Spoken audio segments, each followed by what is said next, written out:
Welcome, welcome. You're here at The Fiction World. Today we present to you, what if Deku awakens Shadow Monarch powers and Bred army of Toga, Mirko and all villain queens. Like and subscribe if you want more awesome stories.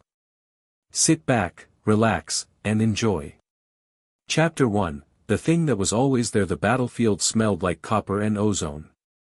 Izuku had smelled both enough times that his brain had stopped cataloging them as warnings. They were just the texture of the world now, the copper of blood that had been his more often than he'd like to count, and the ozone bite of 1,000 quirks firing at once, tearing the air apart molecule by molecule until lightning seemed like the polite version of what was happening. Gigantomachia was somewhere behind him, still moving despite everything they'd thrown at him. The ground shook every 4 seconds. Izuku had started counting the tremors because it was something his brain could hold on to when everything else was coming apart. He was running on fumes. Not metaphorically. One for all at full cowling, Black Whip lashing out ahead of him to clear debris, Float keeping him 3 meters off the ground because the ground itself had become unreliable. His arms were already past the threshold where the pain registered as pain. It had gone quiet in that specific way that meant the nerves had decided enough was enough and clocked out. He knew from experience that the reckoning would come later, assuming there was a later. Shigaraki was 30 meters ahead of him, and 30 meters had never felt so far. The Paranormal Liberation Front had deployed everything. Whatever timeline they'd had, whatever careful rollout of chaos they'd planned, had been compressed into this single afternoon by the heroes' preemptive strike, and now it was less a battle and more a pressure cooker with the lid welded shut. Civilians were still dying in the city. Heroes were going down faster than the Commission's emergency broadcasts could paper over. Izuku had passed Cementos trying to hold a collapsed building together with his bare hands, blood running down his face, still talking into his comm with complete calm. He'd passed Midnight, and the image of her had flickered through his chest for a half second, something complicated he didn't have room for. He hadn't passed All Might. All Might wasn't here to pass. That thought was its own kind of weight, and he carried it the same way he carried the arms, quietly, without making it someone else's problem. Plus Ultra, he said to no one, because the words still meant something even when his voice came out barely above a whisper, and he hit Shigaraki with everything he had. The impact was enough to crater the street they'd cleared. Black Whip rapped, Float shifted his angle, and he drove Shigaraki down with a combination that should have ended it, would have ended it, against anyone who wasn't currently wearing the full inheritance of All for One like a second skin. Shigaraki caught his arm. Not with decay. With his other hand, the one that felt nothing like a hand anymore, and the grip was absolute and wrong in a way that reached past Izuku's quirk and grabbed something underneath it. You're interesting, Shigaraki said, and he sounded genuinely curious in a way that was worse than rage. There's something in you that I haven't felt before. Izuku tried to pull free. He couldn't. It's not just the old man's stockpile. Shigaraki tilted his head, red eyes tracking something that wasn't visible in the normal sense. There's something underneath it. Something that feels like, his fingers tightened. The pain arrived then, not from the grip, but from somewhere internal, somewhere that didn't have a nerve cluster or a medical name, the place where One for All lived in him like a second heartbeat. It flared white, then something that wasn't white, something that occupied the space where colors stopped having names, and Izuku had about half a second to register that something had gone very wrong before the world dropped out from under him entirely. He didn't fall. He went somewhere else. The space between was not dark in the way that dark meant the absence of light. It was dark the way depth was dark, the dark of something with dimension, something that had weight and texture and the sense of enormous age, the way you could feel old in a place without being told it was old. Izuku had been here before, in the space where the vestiges lived, but it didn't look like this. It didn't feel like this. Before it had been abstract light and the shapes of people he'd inherited, warm and complicated and human. This was the basement of that place. He was standing, or something like standing, his body doing the approximation of standing that vestige spaces allowed, on ground that was made of compressed shadow, layers and layers of it, and above him the inherited flames of One for All burned at a distance like stars seen through water. He could see them. He could see Nana's shape up there, and the firsts, the outline of every person whose power had stacked into the thing he carried. But they were far away in a way they'd never been before, and between him and them was a depth of darkness that felt, in the way that irrational certainties feel, like it had always been there. He'd just never gone deep enough to find the bottom. "You're here early," said a voice. Not a person's voice. Not exactly.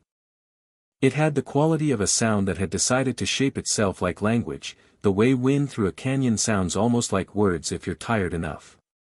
It was everywhere and specific at the same time, and Izuku turned toward the specific part because that was what his body knew to do. There was a shape in the dark. It was made of the dark, and it was looking at him with 2 points of pale light that might have been eyes if eyes were the residual heat of stars that had burned out so long ago the light was just now reaching him. It was enormous and it was not, occupying scale the way something very far away and something very close do when you can't tell the difference. "What are you?" Izuku asked. The shape moved. It was less movement and more the shifting of something that had been still for a long time, the kind of still that accrues mass. "I've been called many things in many places. What I am to you is something that has been sleeping in the bottom of what you carry. In one for all. In the shadow of it." The pale lights drifted, unhurried. Every great power casts one. The brighter the flame, the deeper the shadow beneath it. 6 generations of the most extraordinary quirks in human history, stacked together and burning, do you have any idea how much shadow that makes? Izuku did not, in fact, have any idea, but the number felt large. The stockpile was built for strength, the shape said. What accumulated in the dark beneath it was something else. Something older than quirks. Something that was there before quirks gave it a name, waiting for someone who would go deep enough to find it. A pause, and then with something that might have been dry amusement, "You went deep enough. Shigaraki's grip forced you through the floor of yourself, yes. He didn't intend to. He was reaching for one for all and found the door to something he couldn't recognize. You can be grateful for that, I suppose. In a narrow sense." Izuku looked at the shape for a long time. Around him the compressed dark breathed. That was the only word for it, it breathed, slowly and with enormous patience, the breath of something that had been waiting long enough that waiting no longer registered as discomfort. "What happens if I take it?" he said. Not a question, exactly. More like thinking out loud toward something that was listening. "You become sovereign over shadows," the shape said simply. "You command what lives in darkness. You raise armies from the fallen and the dark things answer you. You bend the liminal space between presence and absence, and what you touch with shadow you can reclaim from death, if the soul is willing." Another pause. "And you keep the flame. One for all is still yours. I don't replace it. I am what was always underneath it." "Why me?" "Because you went deep enough," it said again, and this time it sounded like the only answer that mattered. "Because you have been breaking yourself to be worthy of something for years, and it turns out the thing you were going to get was never the thing worth having. The thing worth having was the thing that was always there, underneath, waiting for you to stop looking up long enough to look down." Something cold moved through Izuku, but clean cold, the cold of very deep water before your body adjusts, not the cold of fear. He thought about his hands. He thought about the years of scars and the bones he'd shattered into his own body to prove he deserved to be here. He thought about All Might asking him if he wanted to be a hero and the way he'd cried, because someone had finally seen him, and he thought about the world up there, about Shigaraki with his hand around something vital, about Gigantomachia, about midnight on the ground, about a city full of people who were running out of time while he stood in the dark having a philosophical conversation with the thing that had been hiding in his own soul. "Tell me how to take it," he said. The shape did something that was not quite a smile. "You already did," it said. "The moment you asked." The dark rushed in. When Izuku opened his eyes, the air tasted different. He was lying on what remained of the street, Shigaraki still standing over him, still holding his wrist, and for a half-second nothing had changed and then absolutely everything had. It was like the moment your eyes adjust in a dim room and you realize the furniture was always there, you just couldn't see it. The world looked the same. It felt entirely different. He could feel the shadows of every object around him the way you can feel the pressure of a hand without it touching you. The broken buildings cast shadows and he felt them like extensions of his own body. The Noma units 2 blocks over cast shadows and he felt those too, and the shadows of every person within a 200-meter radius, a map drawn in dark rather than light. Shigaraki was still talking. He hadn't noticed yet. Whatever that is, I'm going to take it. It should have been mine anyway. All of this should. Izuku stood up.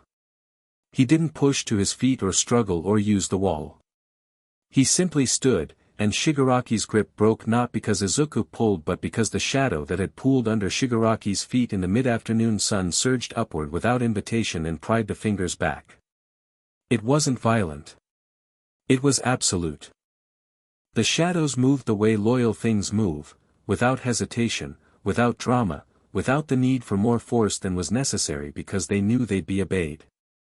Shigaraki's eyes went wide. Red eyes, for once, showing something other than hunger. What, he said. You were right, Izuku said. There was something underneath. His voice sounded different to his own ears, same pitch, same cadence, but with something underneath it the way a note played near a resonant surface acquires harmonics. You just couldn't reach it. What did you? Izuku didn't give him the answer.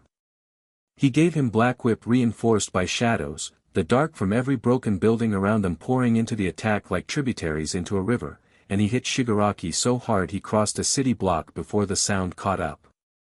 The battlefield changed. Heroes who'd been losing ground stopped losing it. Not because Izuku had fixed what was wrong with the field, he hadn't, not instantly, but because something in the quality of the fight had shifted, the way a single temperature change can break a storm. Izuku moved through the battle lines and where he moved the shadows moved with him, a living corona of dark that stopped the random debris and slowed the Noma units and made the air feel pressurized with intent. He wasn't hiding it. He wasn't carefully managing the revelation. He was just moving through the problem. He found Gigantomachia because Gigantomachia was impossible to not find and hit it from 3 angles at once, one for all in the body, Black Whip from the left, and from below a wave of gathered shadow that went up its legs and into the joints with the specific knowledge of what joints were for. Gigantomachia went down like a building chose to be demolished. It wasn't clean. It was loud and wrong and the ground took a second to stop shaking, but it went down and it stayed down and that hadn't happened before.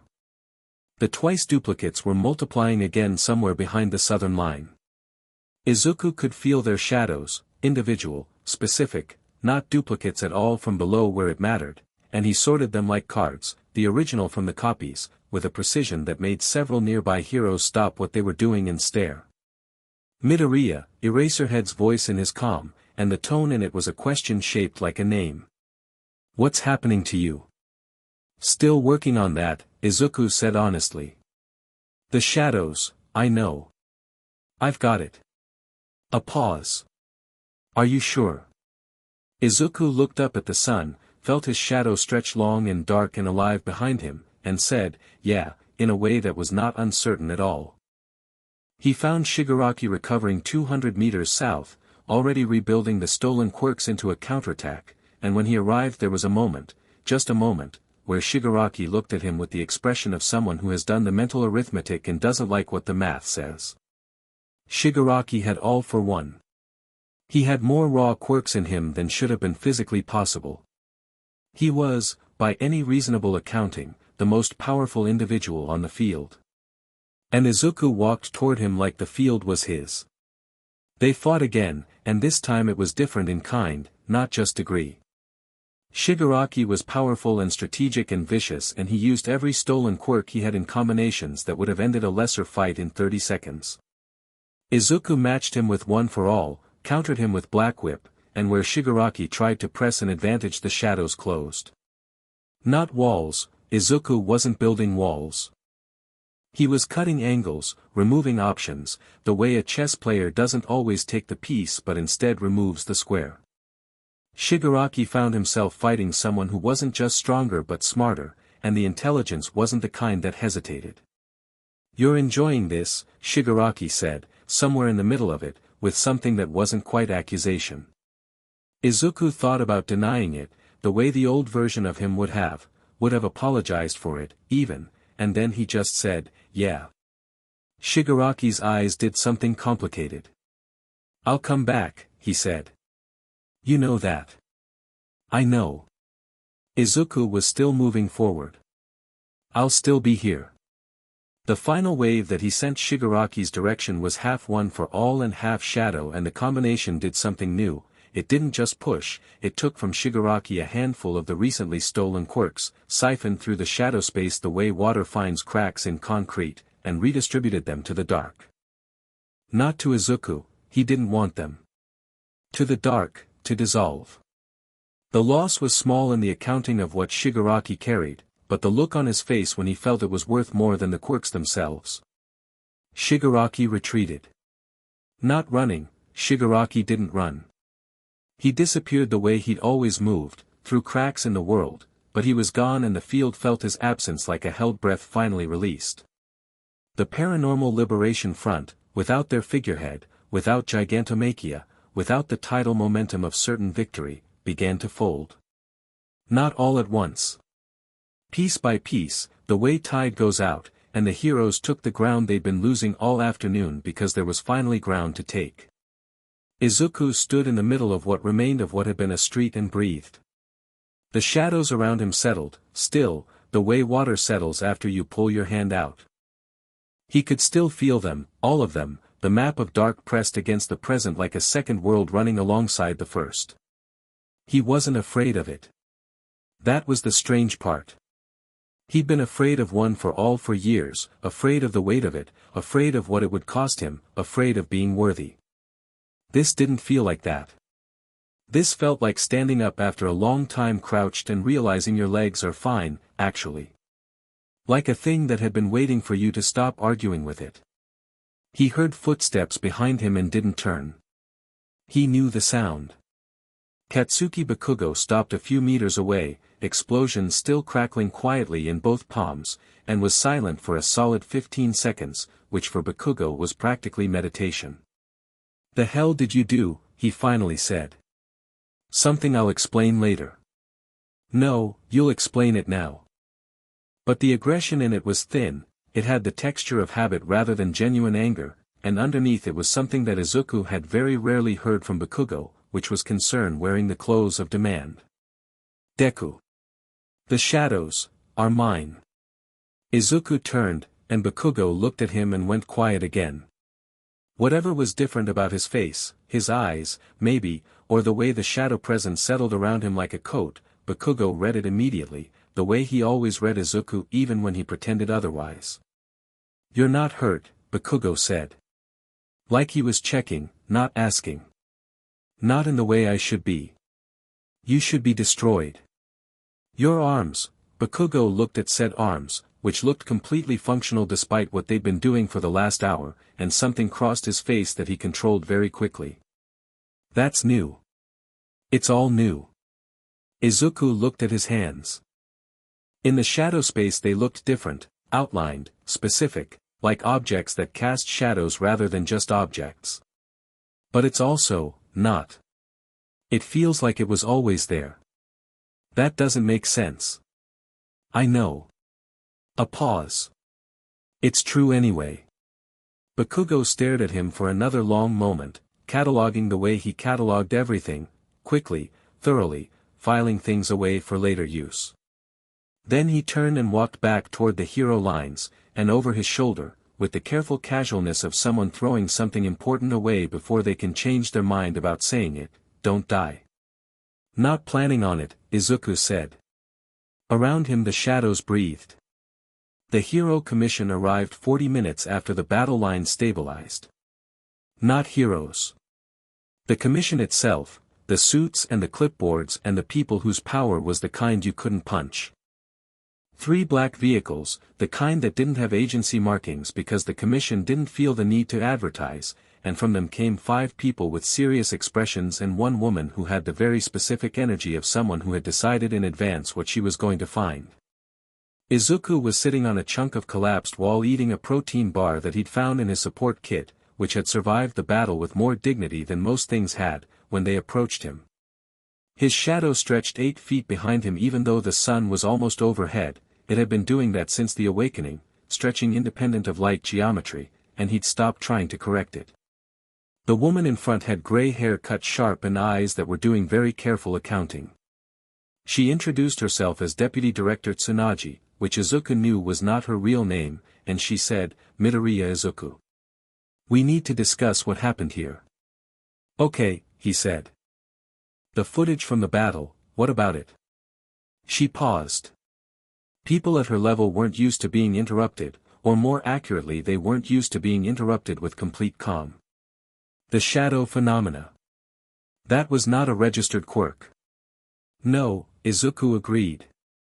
It wasn't. That means, it's an evolved expression of one for all, he said, which was technically both true and incomplete. Quirks in a stockpile interact. You know that. This is what happens when they interact long enough. He took a bite of his protein bar. I would have mentioned it sooner but I was busy. She stared at him. She had the look of someone whose prepared script had just been handed back to them with red marks on it.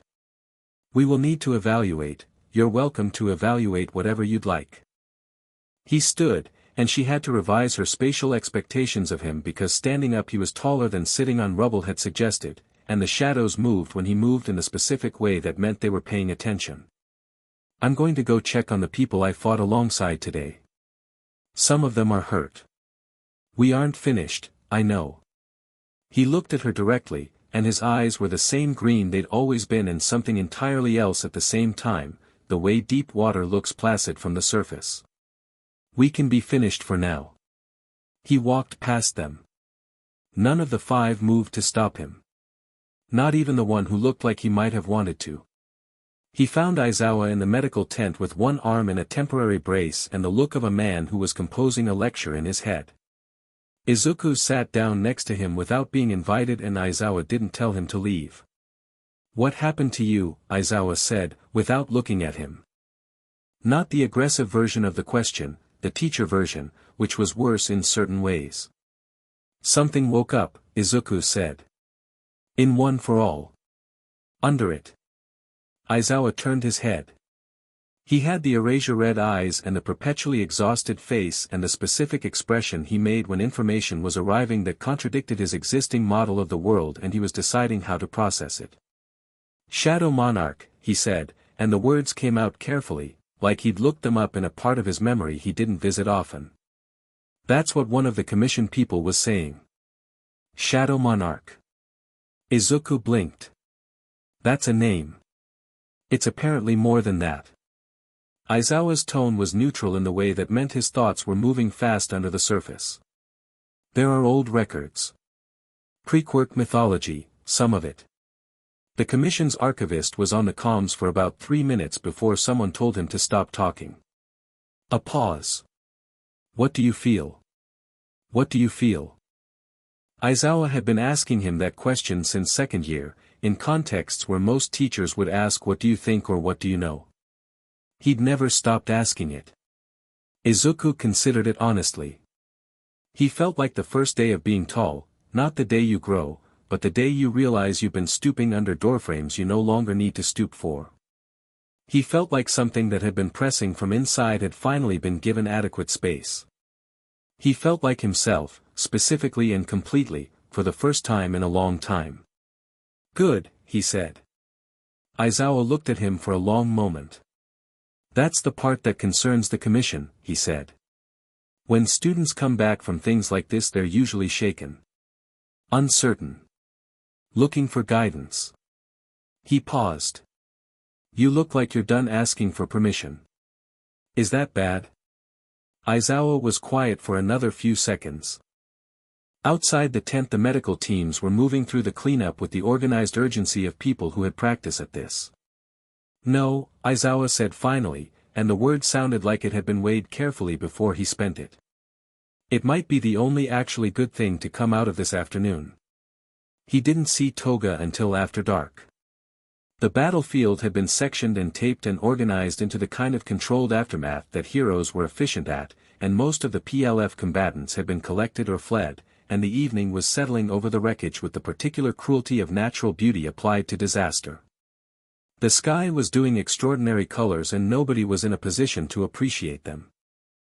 He was crossing the southern perimeter, heading toward a collapsed building where the search teams hadn't reached yet because something in the shadow map told him there were people alive inside. He could feel living shadows under the rubble, warm and present and scared, when he heard her. Not a sound, exactly. More like an absence of sound in a specific shape. He stopped walking. "I know you're there," he said to the alley to his left. A pause. "Then, you're different." Toga's voice, but wrong textured. Not the manic brightness she usually deployed like a weapon. Something quieter and much more real, and that was somehow more unsettling than the usual version. "Yeah," he said. "Your shadows are watching me." She sounded almost impressed. "Mine always watch people too." He turned toward the alley. She was crouched on a fire escape 10 feet up, knees pulled to her chest, blonde hair down and slightly wild, blood on her cheek that wasn't hers. She was looking at him with the head tilt that meant her brain was doing something complicated and she was letting it, rather than covering it with performance. "You won," she said. "Today. You made him leave." A pause. "Nobody makes him leave. Things change." She was quiet for a moment, and in the quiet the evening sounds of the aftermath moved around them, distant voices, equipment, someone's radio playing something mundane and out of place. She was looking at him the way she looked at people she was considering, and he'd seen that look before and braced for the knife, but that wasn't where it went tonight. "It's different," she said. "What's in you now?" "I can feel it." She pressed a hand to her own sternum, lightly. "I feel things in people. I always have. It's how I know who I want." A beat. "What I feel in you now is something I've never felt in anybody."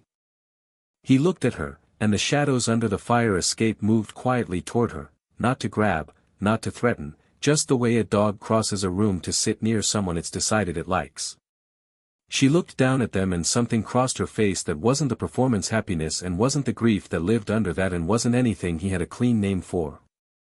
"You should come in," he said. "If you get picked up out here, I'm not coming in." But she said it the way you say something you're not fully committed to. "Not like that. Not for them." "I didn't say for them." He held her gaze. "I said come in." She looked at him for a long time. The shadows pooled around her feet, still, patient. Above them the sky finished its colors and went dark, and the first stars appeared, and the city breathed on in all its brokenness around them. She didn't give him an answer.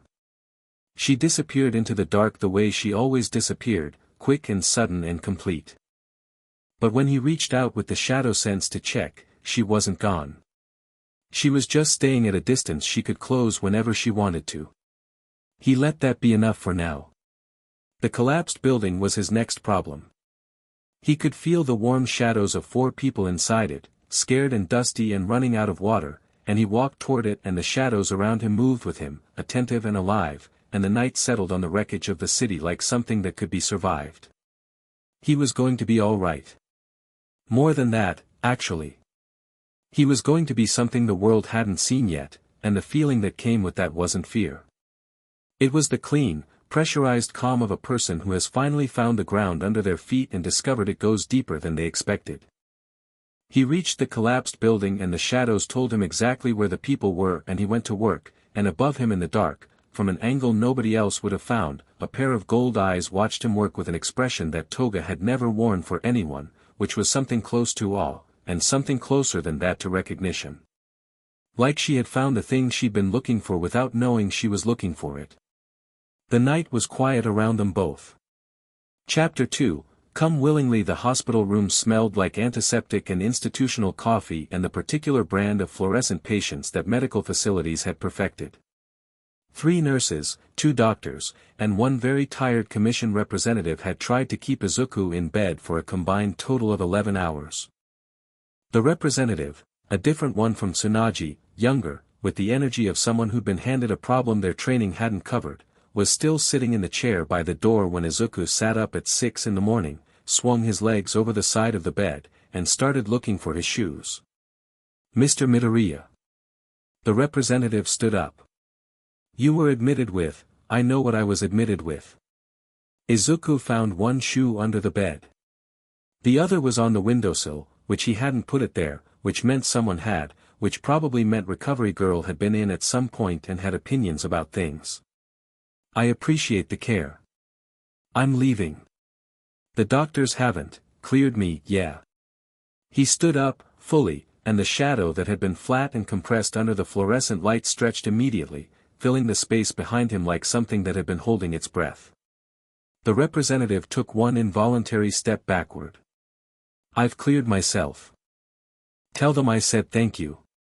He walked out. Not quickly, he wasn't making a dramatic exit, he wasn't proving a point. He was just leaving, with the quiet confidence of someone who had decided a thing and was doing it. In the hallway he passed a mirror and looked at himself for the first time since before the battle, and the face looking back was his face, same freckles, same green eyes, same jaw that had filled out over 3 years of hero training, but the eyes were different. Not color, not shape. Something behind them. Like someone had finally turned the lights on in a room that had always had furniture in it. He looked, in his honest assessment, like someone who had arrived. He walked out through the hospital service entrance because the front was already cordoned off by 3 commissioned vehicles, 2 news vans, and the specific energy of people prepared to have a conversation he wasn't interested in having yet. The morning air was summer thick and the city was doing what cities did after disasters, which was carry on with a strange mixture of trauma and momentum. Businesses were opening on streets 2 neighborhoods over from the battle lines. People were buying coffee with the determined normalcy of survival. Emergency reconstruction crews had already started on the worst structural damage, the sound of heavy machinery a low constant bass note under everything. Izuku walked into it without a plan, and the shadows walked with him. He was 3 blocks from the hospital before his phone rang. He looked at the screen, Mom. He answered immediately. I'm okay, he said, before she could say anything. A breath on the other end, the specific breath of a woman who had been not sleeping since the news broke. Izuku. Her voice was doing 3 things at once, relieved and afraid and something he didn't quite have a name for, some emotional frequency specific to mothers of children who regularly broke themselves. They said you were, the footage showed, I know what the footage showed. He kept walking. I'm okay. I'm better than okay, actually. I promise I'll explain everything when I can explain it properly. Something changed, she said. Not a question. His mother had always read him better than most trained psychologists. Yeah. Something big. The biggest. A pause. When she spoke again her voice had shifted into the register she only used when she was deciding to trust him past her own fear, which she'd gotten better at over 3 years of watching him become a hero. Are you eating? He hadn't eaten since the protein bar on the rubble pile, which felt like it had been in a different chapter of his life. I'm about to. Izuku, I'll call you tonight, he said. With the actual explanation. I love you. I love you too. A beat. Whatever changed, you sound like yourself. More yourself than usual. He thought about that for half a block after he hung up. More yourself than usual. His mother, who had watched him contort and compress and break himself to be worthy of other people's definitions, saying that what he sounded like now, carrying Shadow, walking out of hospitals, done asking for clearance, was more himself. He filed that away in the place where important things went. He found a convenience store that was open, bought 4 onigiri and a black coffee and an orange, and ate standing outside it because sitting felt wrong right now, watching the city move. The shadow sense was something he was learning in real time, the way you learn a new room by walking it in the dark. It didn't demand attention, it was simply present, a constant low-register awareness of the dark spaces around him. The alley across the street had a cat in it. Two of the reconstruction workers 3 blocks over were sitting in the shadow of their equipment eating the same convenience store breakfast he was. Someone on the 4th floor of the building across from him was standing very still in a dark room. He looked up at the window. The figure in the dark room moved away before he could focus. He noted it and kept eating. His phone buzzed. A message from an unknown number that had, somehow, bypassed his contact filtering, which meant either someone had professional-grade resources or someone had lifted his number from the commission's files, which narrowed it considerably. "You were interesting today."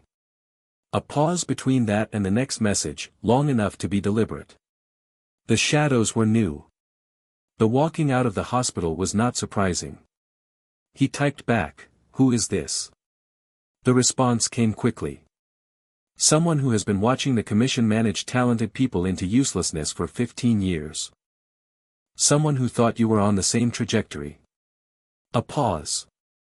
"Someone who is reconsidering that assessment." He finished his coffee. "Name?" "Not yet. But we'll talk. You're going to find that the people who want to have a conversation with you in the next few days break into 2 categories. Those who want to manage what you've become, and those who are interested in what you're actually going to do with it." Another pause. "I'm the second kind." He pocketed his phone without responding, because he didn't have enough information to do anything productive with the conversation, and walked back into the city. He went back to the battle site. The commission had it cordoned with yellow tape and hero agency personnel, but the cordon was a political gesture as much as a practical one. There were no civilians to keep out and the structural danger had been mapped and marked. He walked through the cordon because nobody physically stopped him, and the 2 heroes manning the checkpoint looked at his shadow and then at each other and made the quiet mutual decision to let him through unchallenged. The site was different in daylight. Battles always were. The nighttime version had been chaos with a temperature, all urgency and noise and the specific smell of things on fire.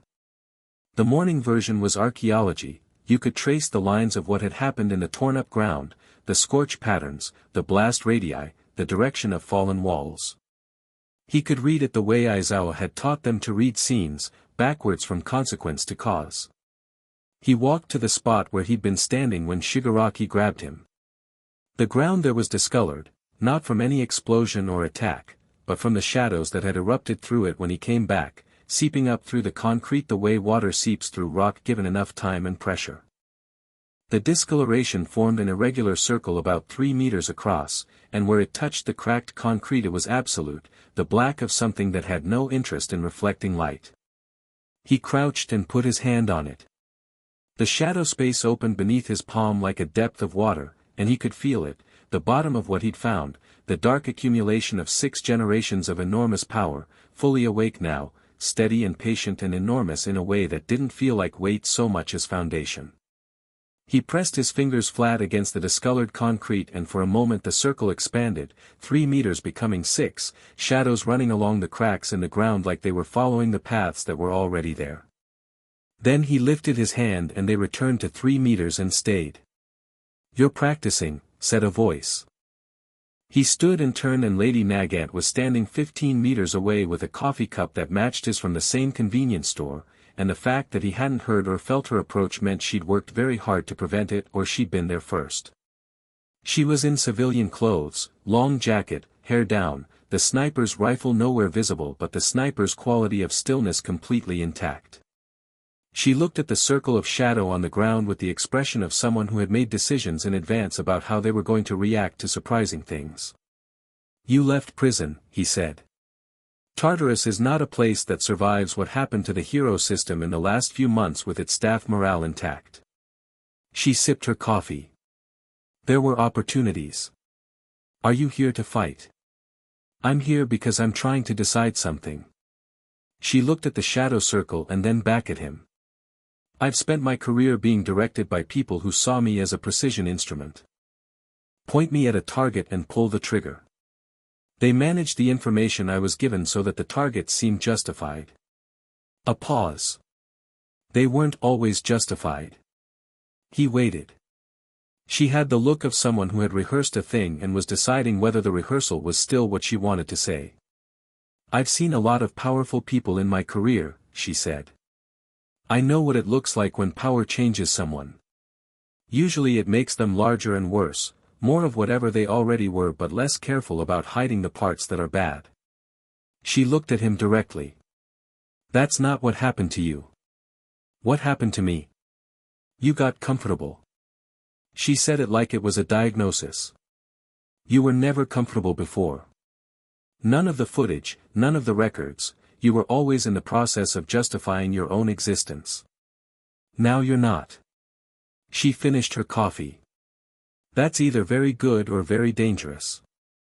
It's probably both, he said honestly. The corner of her mouth moved. Yeah. It probably is. She set down the empty cup on a broken section of wall. I'm not here to fight. I'm here because the Commission has already started drafting a containment strategy for you. I know what their containment strategies look like from the inside. They don't end well for the person being contained. They can try to contain me. They will. Her voice was even, the voice of someone recounting weather. And it won't work, and then they'll escalate, and people will get hurt who shouldn't get hurt. Unless someone on the outside who knows how they operate is working against it. A pause. I'm reasonably good at working against things. He looked at her for a moment. She looked back with the sniper's patience, prepared to be still indefinitely. I'm not going to hide, he said. Good. Don't. And I'm not going to pretend to be something manageable to make them more comfortable. Also good. She picked up a piece of rubble, turned it in her hands, put it down.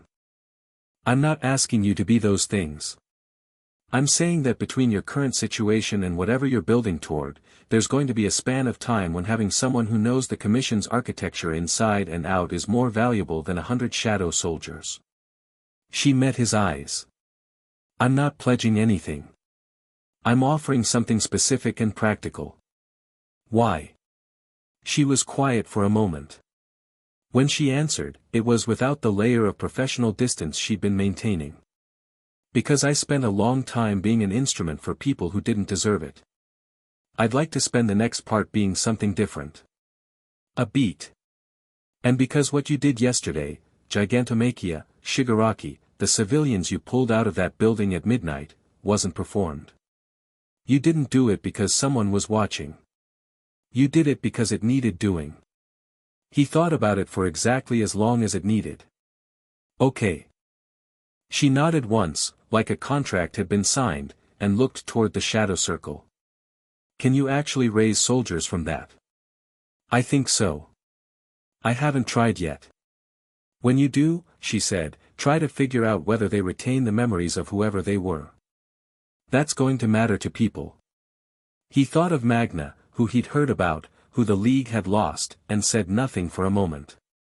Yeah, he said. It will.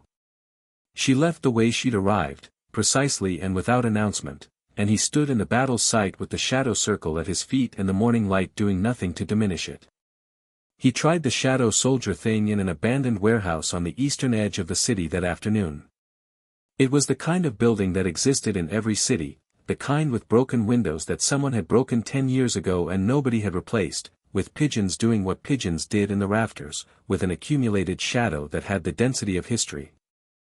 He stood in the middle of it and reached down into the shadow space the way he'd been doing it all day, the practice becoming less deliberate and more instinctual with every hour, and he asked a question rather than issued a command.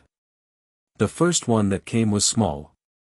It rose from his shadow at his feet, and it was the shape of a figure but made of shadow entirely, with 2 points of pale light for eyes that felt very familiar, and it stood at his left hand with the specific stillness of something waiting for direction. He looked at it. It looked at him. It had no expression, or rather it had one specific expression, which was complete attention. Can you fight? He asked it. It demonstrated by pulling a shadow blade from its own arm and then dissolving it back in a movement so smooth it was almost liquid. Can you understand speech? It oriented toward him with a sharpening of attention that meant yes. Do you have a sense of self? A name? This was harder. The pale light eyes flickered in a way that he'd come to interpret as thinking.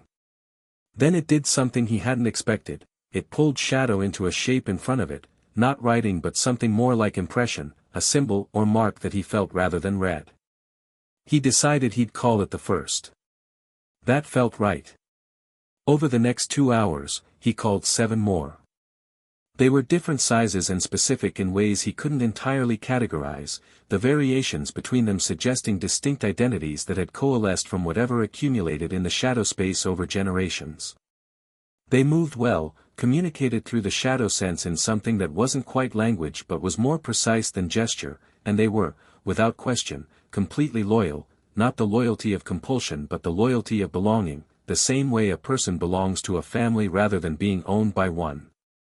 He stood in the middle of them in the late afternoon light and felt, with absolute clarity, what he was building. Not a weapon. A court. He dismissed them, they dissolved back into shadow with the ease of things that don't experience time between summonings, and sat on the warehouse floor and thought about the shape of what was coming. Not in the abstract, not in the worried forward-planning way he'd always done it, cataloging threats and trying to be ready for everything. He thought about it the way you look at something you're building and you can see, clearly, what it's going to be when it's done. His phone buzzed. Bakugo, this time. He answered. Hey. Don't hey me. Bakugo's voice had the clipped efficiency of someone with something to say and limited patience for the conversational lead-up. Where are you? A warehouse. Obviously you're in a warehouse. Which one? Why? A pause. Bakugo's pauses had texture, this one was the texture of pride executing a tactical retreat. Because Aizawa is looking for you and I told him I'd find you first because if he finds you first you're going to spend 2 hours doing the stoic sensei thing and I need to ask you something. Before that. Izuku let him have the circumlocution because Bakugo asking for things directly was something that required patience and the awareness that it cost him. Okay. Eastern edge of the city. I'll text you the address. He texted it and then got up and started looking for something to sit on that wasn't the floor, and found a crate that was structurally sound and probably hadn't been used for anything in 5 years. Bakugo arrived in 8 minutes, which meant he'd been close already, which meant he'd been looking since before he called. He came through the warehouse side door with his hands in his pockets and explosion residue on his jacket and the specific expression he wore when he was doing something he considered emotionally inconvenient. He looked at the warehouse, at the shadows in the corners that were fractionally denser than they should have been, at Izuku on the crate, and then he sat on a different crate and looked at the floor for a moment. Ask the thing, Izuku said.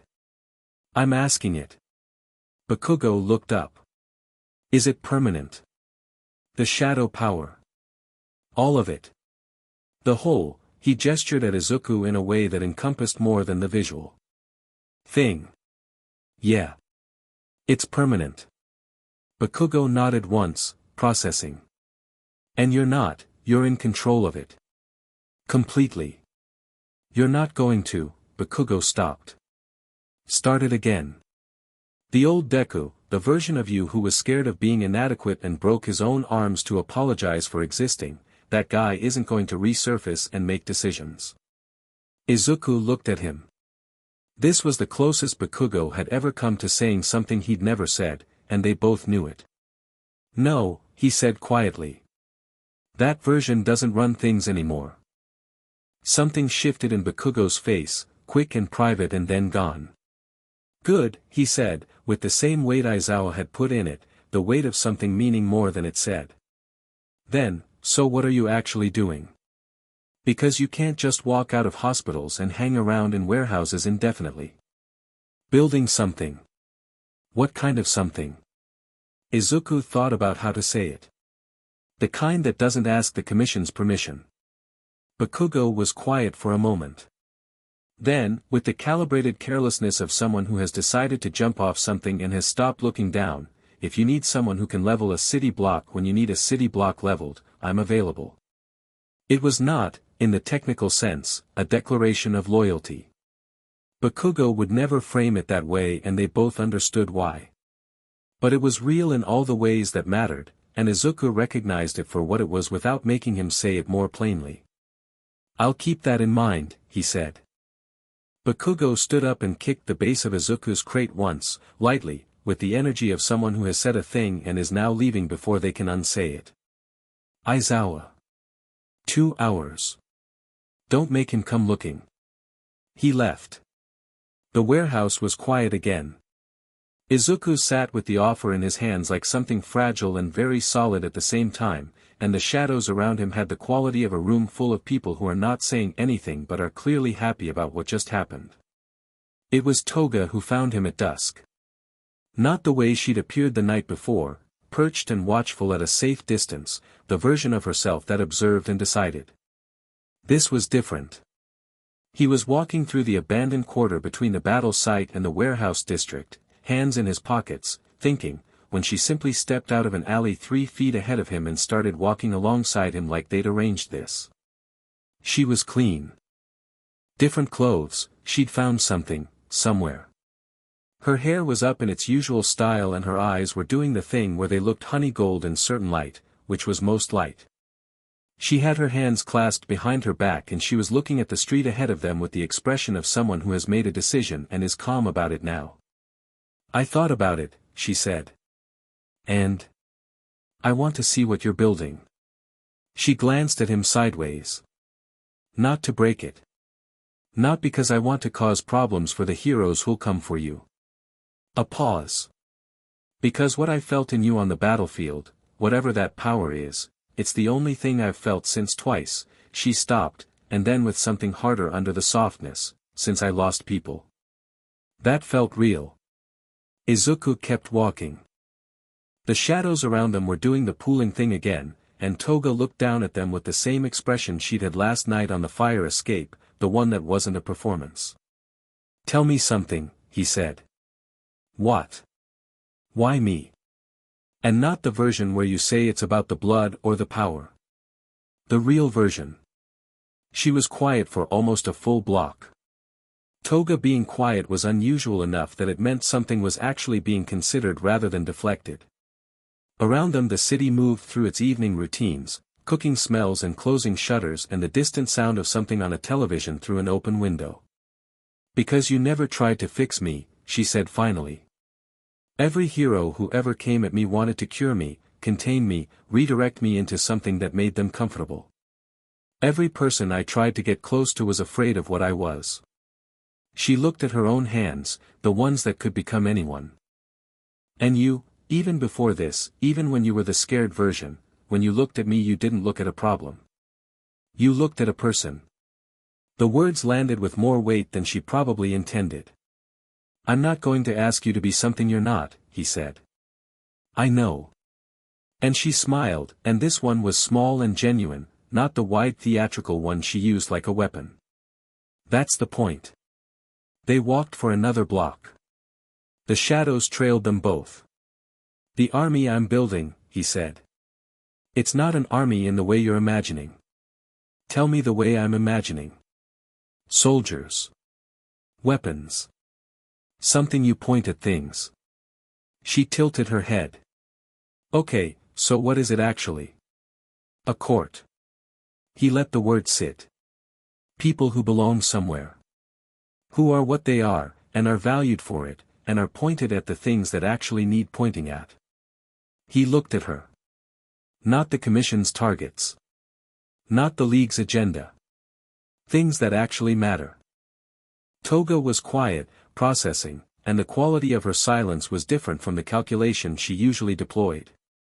It was the silence of someone whose cynicism is encountering something it can't immediately dismiss. "And me," she said. "In this court. What am I?" "You're Toga." He said it simply, with the weight of someone naming something correctly rather than assigning a role.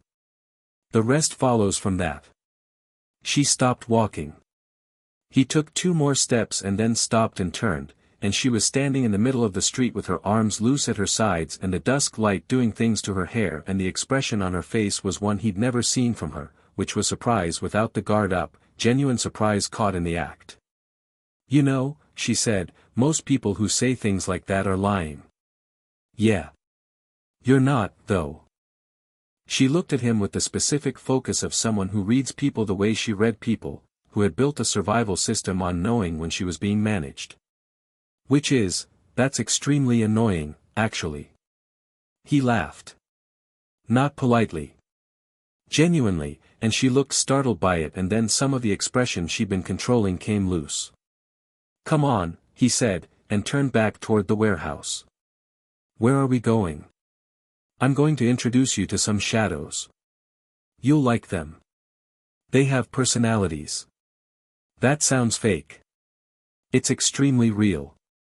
She caught up to him in 2 steps and they walked through the dusk together with the shadows trailing them both, and she put her hands in her pockets in the same posture he had, almost unconsciously, and didn't seem to notice she'd done it. The commission's message arrived at 10 that night. Formal notification, sent to his phone via 3 official channels simultaneously, which was the bureaucratic equivalent of knocking very loudly. It informed him that per Hero Commission Regulation 14C, all quirk expressions not covered under existing documentation were subject to mandatory review and could be subject to provisional restriction pending evaluation. He was required to report to Commission headquarters within 48 hours. He read it once. Then he put his phone down and looked at Toga, who was sitting across from him in the warehouse, cross-legged on a crate, apparently having a staring contest with the first that she was currently winning. "Commission," he said. She looked at him. "They want me in their offices in 48 hours. To discuss the shadow power." Toga's expression went through 3 phases very quickly: assessment, amusement, something sharper. "Are you going?" He thought about Tsunade on the battlefield with her clipboard and her prepared speech. He thought about Lady Nagant saying they don't end well for the person being contained. He thought about the shadow circle on the broken concrete, the court that was beginning to take shape around him with the inevitability of something that was always going to happen. "No," he said. Toga smiled, "The real one, the small one, not the weapon." "Good," she said, and turned back to the staring contest. The first, still maintaining perfect stillness, flickered its pale light eyes and appeared to be enjoying itself. Outside the warehouse the city was settling into night, and in the darkness the shadows were alive and paying attention, and the court had its first 2 members, and 47 hours from now the commission was going to receive no response and have to decide what to do about that. Izuku stretched out on the makeshift bedroll he'd assembled from some old canvas and closed his eyes, and the shadow sense spread outward around him in every direction, mapping the world in dark, and it felt the same as breathing, as natural as that, and he slept better than he had in years. Chapter 3, The Rabbit and the King. The disappearances started small. 3 PLF mid-ranks vanished from a safe house in Mizutafu's industrial quarter on Tuesday. 2 Nomu handlers, low-level, cleanup crew, gone from a decommissioned laboratory by Wednesday morning. By Thursday, 7 more, scattered across 4 districts, all connected to the Liberation Front's remnant network, all gone without a body, without a struggle, without the kind of evidence that told investigators what they were supposed to be afraid of. The commission flagged it as a priority concern on Friday. Rumi Usagiyama flagged it on Wednesday. She didn't need the commission's timeline. She needed the pattern, and she'd found it before they had because she was better at finding things than they were at looking for them. The pattern wasn't in the disappearances themselves, it was in the shadows at the scenes. Every location where someone had vanished had the same quality of darkness in the corners, the same discoloration on the ground, the same sense of compressed depth in the shade under tables and behind walls that her body registered as wrong before her brain supplied the vocabulary for why. She knew what it was. She'd seen it on a battlefield 5 days ago, spreading outward from Midoriya Izuku like something breathing. Mirko didn't do things halfway. When she decided to find the source of a problem she went directly at it, and the investigation she'd been running for 3 days was the fastest, most aggressive one of her career, which was saying something. She'd broken into 4 commission-sealed locations, interviewed 17 people who'd rather not have been interviewed, followed shadow traces across 3 districts, and eaten approximately 1 meal per day because eating took time and time was a resource she was spending elsewhere. On Friday evening she stood in the abandoned warehouse on the eastern edge of the city and looked at the shadow circle on the floor and felt it looking back, and that was new. She'd been in a lot of places where the darkness was just the absence of light. This was something that had opinions. She had opinions too. "I know you can feel me standing here," she said to the warehouse, to the shadows in the corners, to whatever was watching. "So whoever's on the other end of this, come out. Or I'll start breaking walls until I find something interesting." Silence for 3 seconds. Then Izuku Midoriya walked in through the side door like he'd been outside the whole time waiting for her to arrive. He looked different from the last time she'd seen him at close range, which had been the PLF battle where she'd taken the Noma hits and kept moving because that was what she did. She'd registered him in that fight the way she registered most of her fellow heroes, capable, developing, the kind of potential that was impressive but not yet realized. What she was looking at now was not that. The potential part had been retroactively irrelevant, the way a chrysalis is retroactively irrelevant once you see what came out of it. He was taller, she decided, though that was probably wrong. He was the same height. But he took up more of the room than he should have for his dimensions, and the shadows behind him were paying attention in the way she'd only ever seen animals pay attention, which meant something with instincts, something with investment, something that was not just a quirk expression. "You're good at tracking," he said. He sounded genuine, not defensive. "I'm the best," she said, because she was, and she didn't see a reason to soften that. "The PLF remnants. That's you. Some of them. How many?" He considered the question like it deserved actual thought rather than the deflection she'd expected. 15. All operational leadership. Nobody who wasn't still planning to hurt people. You didn't report them. No. To any agency. Any oversight structure. You just, she made a gesture that was meant to encompass the shadow circle, the warehouse, the whole situation. "Remove them from the field," he said. "Remove them." She crossed her arms. She was in her hero gear because she'd come from a patrol and because having it on was a habit that said something about how she'd been thinking about this conversation. Now she wasn't entirely sure the framing was right. "Are they dead?" "No." He said it simply, without the defensive rush of someone proving a point. "They're in the shadow space. Contained. Aware. Can be released if someone wants to evaluate their cases. I'm not executing people." She looked at him. He looked back without the flinch she got from most people when she looked at them directly, which she did at a sustained intensity that tended to make heroes twice her age find interesting things to examine on the ceiling. "You should have reported it," she said. "The commission had a containment strategy drafted for me before the battle site was cleaned up." His voice was even. "If I'd come to them with 15 high-value PLF captures they'd have spent more energy on what my power means for their institutional control than on the actual intelligence value of the people I brought in. That's not your call. It is now." And he said it without heat, without the aggressive self-assertion she'd have expected from someone staking that position. He said it like stating the weather, and the complete absence of defensiveness in it was somehow more definitive than any amount of aggression would have been. Mirko stood in a warehouse and felt something she didn't like feeling during professional confrontations, which was the sensation of a position becoming complicated. She was a hero. She had been a hero since she was old enough to understand what the word meant. She had climbed to the top of a system that tried to route women like her, aggressive, independent, unbeholden, into sidekick roles, into supporting positions, into the careful management of being just capable enough without being threatening. She had refused every management attempt and done it her way and reached the top 5 anyway. She respected the system because it was what gave the work meaning. She also had a very accurate picture of what the system's actual priorities were, which was information gathered from 15 years of close contact. Izuku Midoriya was not wrong about the commission. She didn't say that. The commission's issued a mandatory review order for you. I know. You didn't respond. No. They're going to send people. She watched his face. Actual enforcement, not forms. People with quirks built for this kind of situation. I know that too. He walked to the shadow circle on the floor and crouched next to it, and she watched the shadows in the warehouse corners shift slightly in his direction, the attentive lean of things that are oriented toward a center. Are you here to tell me to comply? I'm here because 15 people vanished and I needed to know what happened to them. She paused. I still need to decide what to do with what I know. That's fair. He looked up at her from his crouch, and his eyes in the dim warehouse light had the quality she'd noticed on the battlefield, same green, different depth.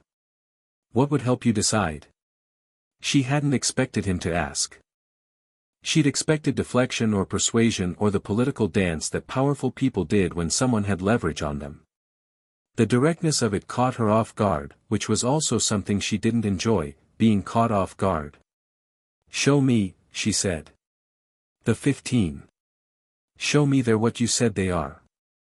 He stood up and nodded once, and the shadow circle expanded. What came out of the shadow space was not dramatic. That was the thing that stayed with her afterward. She'd expected something terrible, something that would give her the clean, uncomplicated reaction of a clear threat to respond to. Instead it was mundane in the way that complicated things are mundane. They came out one at a time, blinking in the warehouse light, disoriented the way people are disoriented when they've been somewhere with no time. They were physically fine. They were wearing the same clothes they'd disappeared in.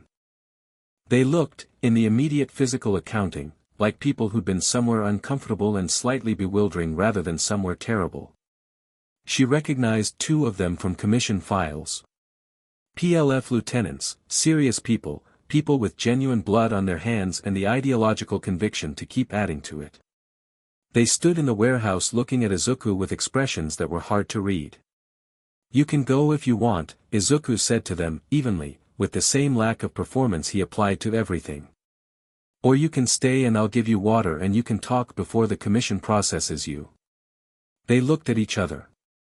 Then at Mirko, who had the exact energy of someone who could and would stop them physically if the situation required it. One of the lieutenants, a heavy-set man with a stone reinforcement quirk and the reputation of someone who'd brought down 3 heroes at the Battle of Jakku, sat down on the warehouse floor and said, "Water sounds good."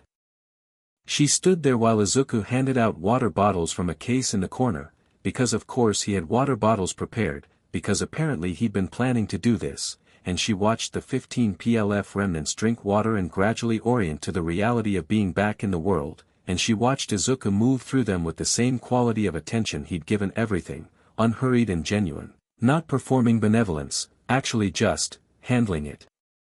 3 hours later she was sitting on the same crate Bakugo had sat on, watching the last of the 15 get processed by the 2 commission agents Izuku had called in, and she was having a conversation with herself that she was losing.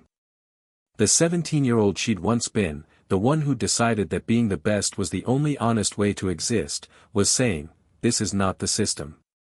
This is outside the system. You don't do outside the system." The hero she'd spent 15 years becoming was saying, "Look at the results. Those 15 are being processed. The intelligence they've provided in the last 3 hours has been more valuable than 2 years of conventional investigation. Nobody is dead. Nobody was tortured. The method was strange and the oversight was zero, but the outcome is good," finished the 17-year-old, reluctantly. "The outcome is good." She looked across the warehouse at Izuku, who was talking to the stone reinforcement lieutenant with the focused quiet of someone genuinely interested in what was being said, and she thought about what it meant that someone who should have been broken, who by every physical and psychological accounting should have been destroyed by what he'd carried and what it had cost him, was sitting in a warehouse at 11 at night being genuinely interested in a PLF lieutenant as a person. And she thought about what it meant that the shadow space, which she'd felt on the battlefield as something enormous and old, was the kind of thing that didn't kill the people it held. She thought about a lot of things. Then she stopped thinking and went and sat next to him. The lieutenant looked at her with the wariness of someone recalibrating social geometry. She ignored this. "The Nomu facility," she said to the lieutenant. "The decommissioned one on the eastern side. Is it actually decommissioned?" The lieutenant looked at her and then at Izuku, and something in the exchange of that look was interesting to her, and then the lieutenant said, "No." "How active is it?" "Active enough." A pause. "They've been running modified programs. Not full Nomu, something more targeted. Quirk modification with retained cognition. The test subjects," he stopped. Mirko's jaw was doing a thing it did when she was maintaining deliberate control of her expression. "How many test subjects?" 11 that I knew of. There were probably more. She stood up before she'd consciously decided to. Izuku stood up at the same time, which she noted. Not because he was following her lead but because he'd been listening with the same quality she had and arrived at the same conclusion at the same pace. "I know where the facility is," she said, and it wasn't to him, it was to herself, recalculating. "I know." He was already moving toward the door. "I've had eyes on it since Wednesday." She stopped. "You've had eyes on it?" "Shadow sense. I can feel the living presences in there." 11 is accurate. 12 now. He looked at her over his shoulder. "I was waiting to confirm the intelligence before I moved." "You were going to go alone." "I was going to go with them." He tilted his head at the warehouse corners, where the shadows were doing the attentive lean thing again. "And Toga." "Toga," she repeated, with the tone of someone filing a flag in their mental records. "She's effective. She's a war criminal with a blood quirk." "She's effective," he said again, and the repetition wasn't combative, it was just, resolved, in the way that ground is resolved, the way that things that aren't going to move don't announce that they're not going to move, they just don't. Mirko looked at him for a long moment. Then she cracked her knuckles, one hand and then the other, a sound like small reports in the quiet warehouse. "I'm coming," she said. "Try to tell me no." "I wasn't going to," he said, and opened the door, and the night came in. The Nomu facility was 3 kilometers east, in an industrial complex that the surrounding businesses treated with the specific incuriosity of people who had decided not to know something. It had 3 visible entrances, 2 surveillance systems that were high-end enough to be incongruous with the building's supposed purpose, and 12 people inside whose shadows Izuku could feel like pressure points in the dark. Mirko assessed the exterior in 40 seconds flat. "Side entrance, southeast corner," she said, crouched next to him on a rooftop across the street, her ears up and tracking. 2 guards, rotating on a 12-minute cycle. Current rotation gap is, she paused, listening. 4 minutes out. "I can deal with the surveillance remotely," he said. "Shadow blocking. 30 seconds. She looked at him. "You can just, yes." She processed this with the expression of someone rapidly updating a resource inventory. "Then we don't need the rotation gap." "No." She looked at the building and then at him with the specific expression of someone who has been doing a job one way for 15 years and is having a professional revelation. "This is extremely useful." "I'm aware." "Do the surveillance thing." He reached out through the shadow sense and found the cameras, not the cameras themselves but their shadows, the dark shapes they cast in the building's interior, and he fed those shadows with a gentle sustained pressure that turned them absolute, rendering the camera feeds identical fields of nothing without cutting the signal in the way that would trigger an alert. 40 seconds, total. "Done," he said. She was already moving. The thing about watching Mirko work at close range was that it recalibrated your sense of what human movement was supposed to look like.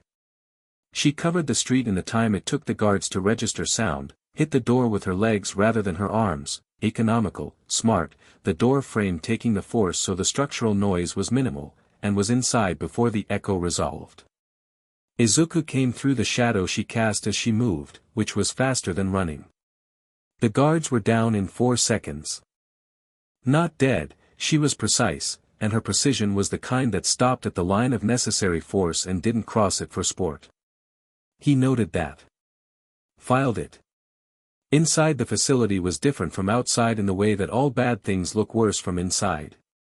The hallway they were in was clean and lit with the cold white of institutional lighting, and it smelled like chemicals and ozone, and under both of those was a third smell that took a moment to name: fear, old and recent and sustained, pressed into the walls the way cooking smells press into old kitchens. The shadows in here were dense with it. He put his hand against the wall and felt through the shadow sense and found the 12 living presences arranged in what the building's layout told him were cells.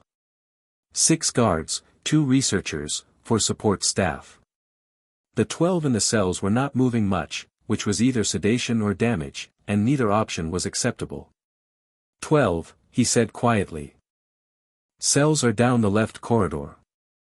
Researchers are in the lab space on the right. Guards. 4 in the main lab. 2 patrolling. The patrol is heading away from us. How long before they come back? 6 minutes. She held up 5 fingers. A question: can we do it in 5? He thought about the cell corridor, the lab, the guards, the 12 people who needed to get out. He held up 3. She looked at him for a moment, and then she smiled, not her media smile, not the one for cameras, but the combat smile, the one that meant she'd found something worth the full measure of what she had. He'd seen that smile in photographs, and it was very different in person. 3 minutes, she said. Let's see it then. They split. She took the 4 guards in the main lab with the efficiency of someone for whom this was mathematics rather than violence: entry angle, elimination sequence, time elapsed, all of it reduced to the pure physical logic she'd spent her life mastering. By the time the first one hit the ground she was already on the second. He took the corridor. The cells were locked with electronic systems, and he could see the wiring through the shadows behind the walls, the pathways of current that kept the locks engaged. He didn't cut them, he ran shadow through the circuitry and shorted the locks individually, each one a precise interruption rather than a system-wide failure that would trigger an alarm. Cell doors opened down the corridor like a slow exhalation, one after another. The people inside were in varying states. Some were upright, oriented, the ones who'd been there less time. Others were against the walls, and the damage done to some of them was the kind that required a specific, sustained effort to look at without letting the reaction interfere with the work. He looked at it and catalogued it and kept moving, because there were 12 people who needed to be outside and he had 90 seconds left. Can you walk? He asked the first cell. The woman inside, mid-30s, patches of skin showing modified tissue from whatever they'd done to her quirk, stood up. She looked at the shadow corridor behind him, at the pale light eyes of the first standing at his left, and she nodded once with the resolve of someone who had decided not to be afraid of new things because the old things had been so much worse.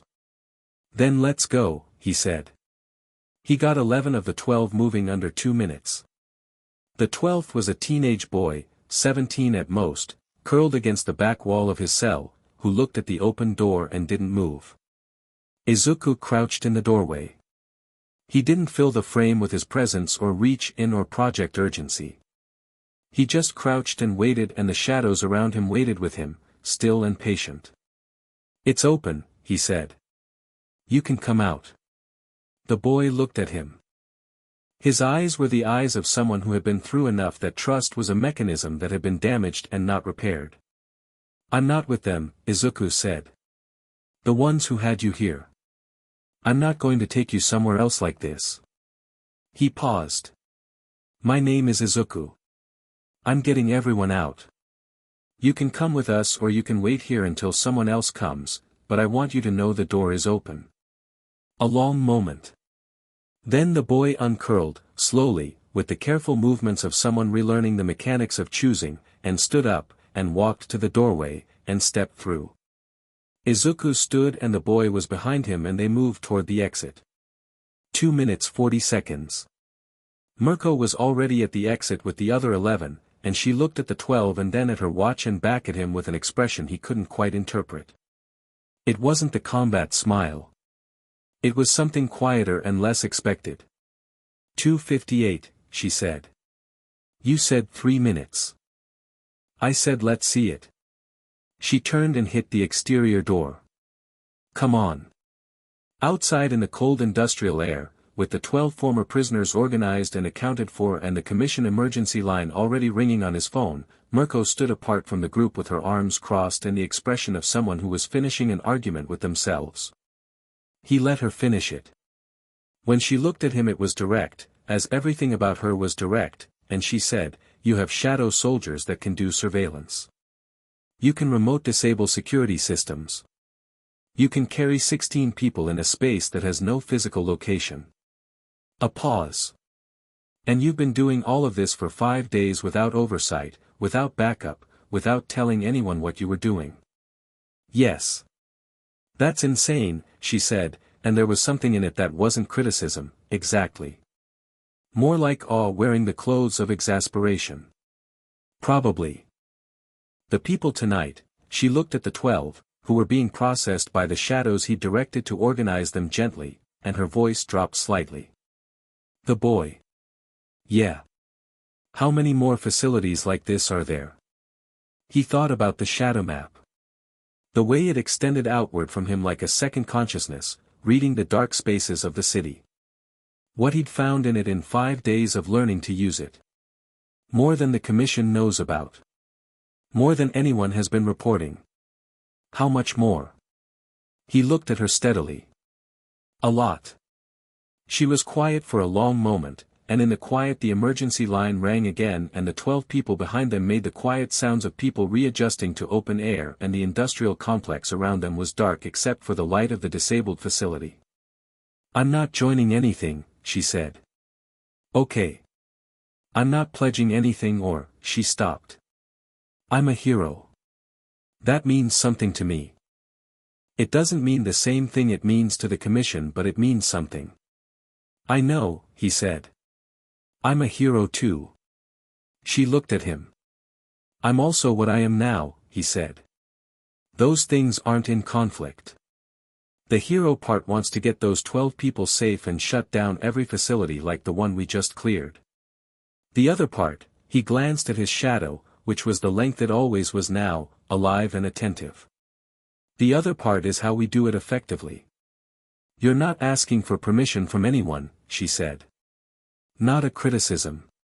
A statement of terms. No.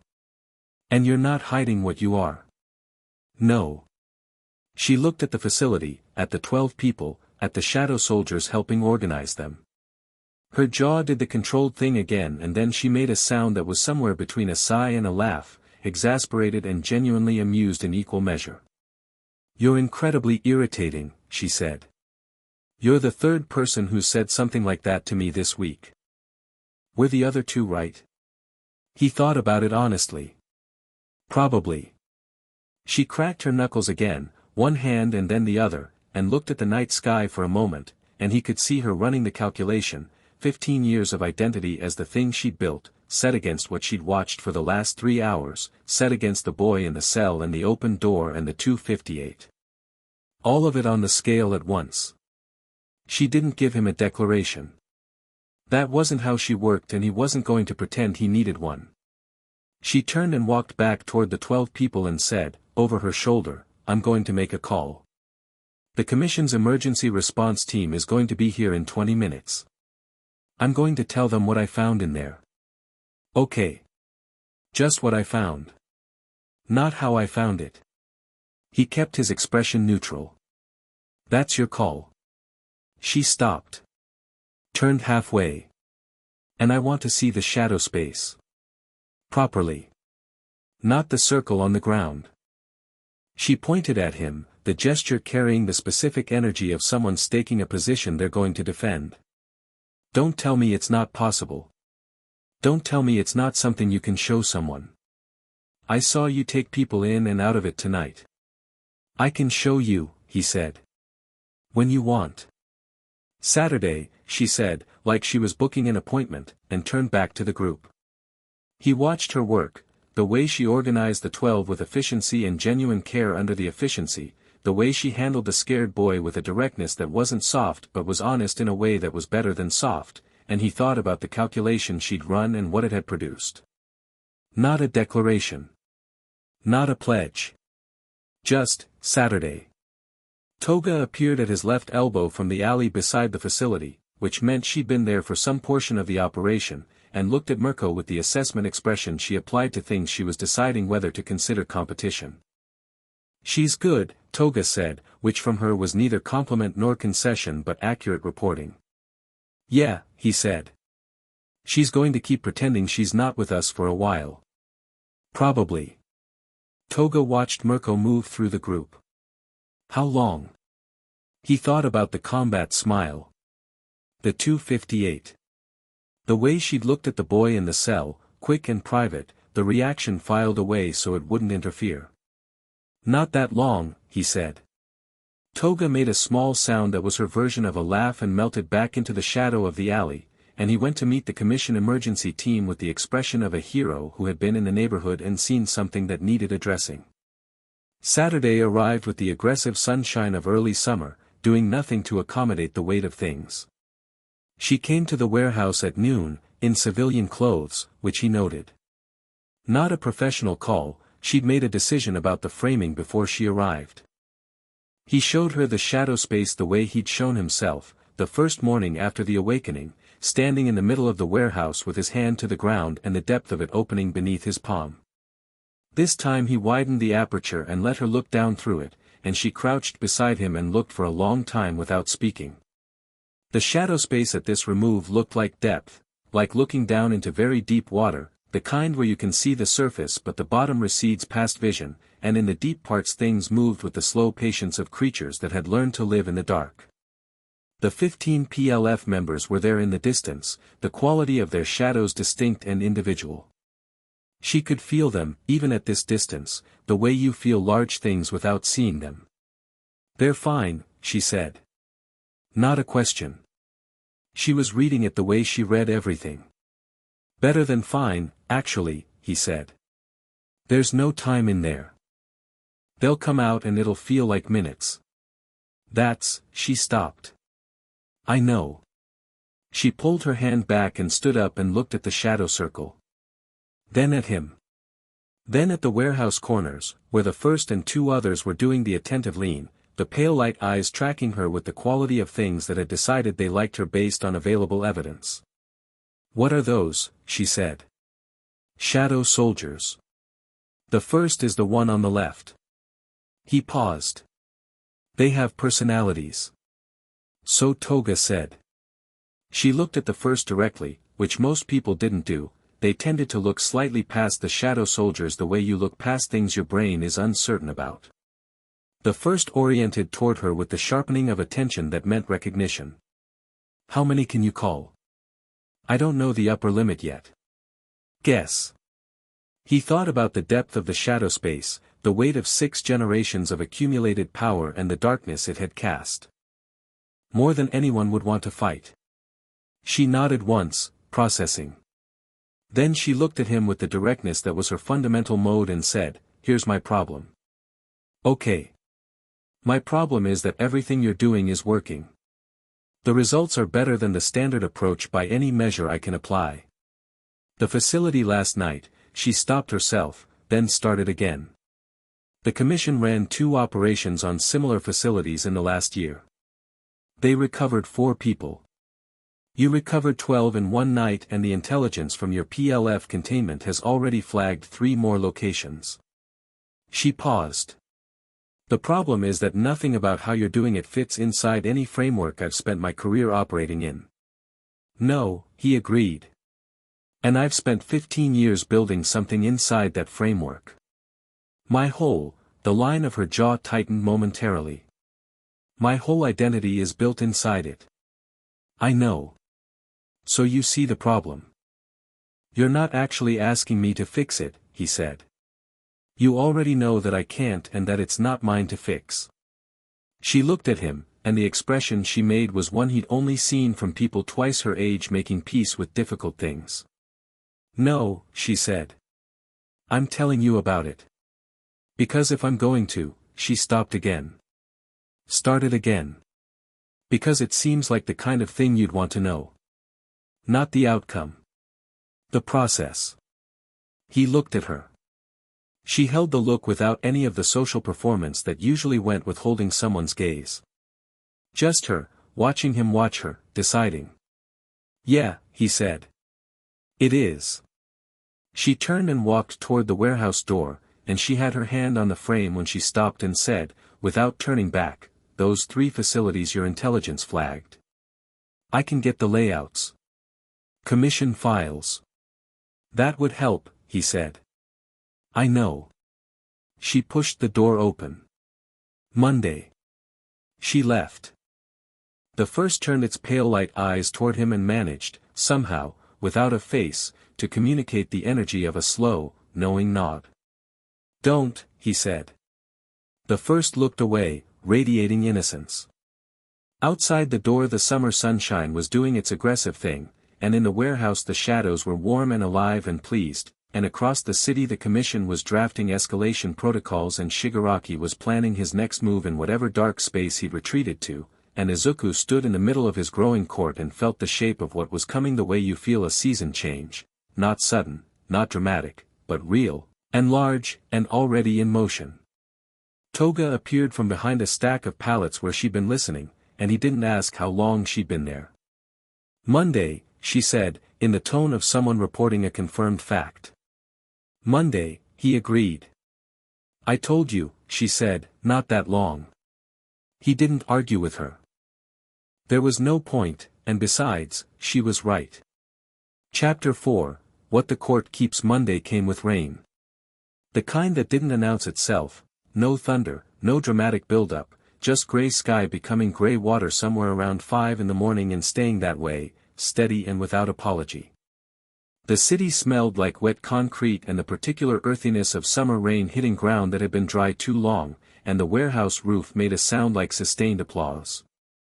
Mirko arrived at 8 with the commission facility layouts in a waterproof folder and in coffee from the place 2 blocks over, which she handed to him without comment, and he accepted it without comment, and that was how they established they were past the part where their arrangement required verbal maintenance. She spread the layouts on the crate he'd been using as a desk. 3 facilities, as promised, 2 in the outer districts, 1 underground, all flagged by the intelligence from his PLF containment. She'd annotated them in her handwriting, which was precise and angular and used symbols he recognized as shorthand for guard rotation patterns and structural weak points. You did this last night, he said. This morning, she corrected. 4 a.m. I sleep less than people think. He looked at the underground facility. 3 levels below the surface, entrance through what was mapped as a disused maintenance corridor under a commercial block in the 4th district. 23 living presences in the shadow sense, which he confirmed by pressing his palm to the layout and reaching outward from that point, the shadow map extending through the printed lines the way water finds channels. 23, he said. Mirko looked at the layout and then at him. Your shadow sense works through paper. Through anything with shadow on it. He lifted his hand. Paper, walls, ground. The shadow space underlies everything. I'm just reading the depth of it. How deep underground before you lose the signal? I haven't found the limit yet. He looked at her. The underground one is the priority. The surface facilities can be done sequentially, but whatever they're running down there, he pressed his palm back against the map and felt the 23 presences, felt the specific quality of fear in their shadows, the compressed, sustained kind that was different from the fear of a recent thing. They've been there longer. Some of them a long time. Mirko's jaw did its controlled thing. She'd been doing it less in his presence, he'd noticed. The expressions that were controlled around media and commission contacts came through more clearly here, which he chose to read as trust rather than casualness. When? Tonight, he said. Unless you know something about that facility that makes tonight wrong. She studied the layout. There's a shift change at 11. Gap in the patrol pattern. She tapped a point on the lower level. Here. It's only 4 minutes, but it opens the ventilation maintenance shaft. I don't need the ventilation shaft. She looked up. Right. A beat. Still. It's a clean entry if something goes wrong with the shadow approach. Nothing will go wrong with the shadow approach. She looked at him with the expression that he was coming to identify as her version of "I know you're right and I find that mildly irritating." Backup plans exist for arrogant people too. That's fair, he said, and she almost smiled. They spent the morning on the other two facilities, and somewhere in that process the working relationship that had started as carefully transactional became something else, the way shared work becomes shared language without either party deciding to let it. She knew how he moved. He knew how she assessed. She stopped explaining her annotations because he stopped needing them explained, and he stopped narrating the shadow sense because she'd learned to read his face when he was using it. At noon Toga appeared from the back of the warehouse with 3 more coffees and the expression of someone who had done this specifically to make a point about being helpful, and she set them down with a precise cheerfulness that dared anyone to say something about it. Mirko looked at the coffee. Looked at Toga. Looked at the coffee again. "Thank you," she said, with the careful enunciation of someone navigating unfamiliar social geography. Toga beamed at her with the specific wattage of someone who knew exactly how disorienting that beam was. "You're welcome, Mirko-san." "Just Mirko." "Mirko." Toga sat on a crate, pulled her knees up, wrapped her hands around her own coffee. She looked at the facility layout spread across the desk. "The underground one. Can I come?" "Yes," Izuku said. Mirko made a sound that was not quite an objection. He looked at her. "She's effective," he said, with exactly the same inflection as before. Mirko's expression said several things in quick sequence. Then she picked up her coffee and went back to the layout and said, "Fine. But she's in the eastern corridor, not the central approach." "The eastern corridor is the long way," Toga said. "The eastern corridor is where the largest concentration of guards is," Mirko said, without looking up. "If you're as effective as claimed, you won't find it boring." Toga looked at Mirko with an expression that recalibrated into something like genuine interest. "I like you," she said, slightly surprised by herself. "Fantastic," said Mirko, in a tone that didn't confirm or deny. Izuku drank his coffee and watched them and thought that whatever was assembling itself here was doing it with the efficiency of things that were supposed to happen. Lady Nagant arrived in the afternoon. She came without announcement, which he was coming to understand was her standard approach, not rudeness but the habit of someone who had operated in conditions where arrivals that could be predicted could also be intercepted. She came in through the roof access, which required either a very specific kind of athleticism or knowledge of the building structure that suggested she'd been studying it, and she dropped into the warehouse with the sniper's quality of occupying space precisely, not a centimeter more than necessary. She had a box under one arm. He looked at the box. "Commission files," she said. "Not copies. Originals. The physical records of every enhanced quirk operation they've been running in parallel with licensed hero activity for the last 7 years." She set the box on the crate. "They keep physical records of the things they don't want in any system that could be accessed externally.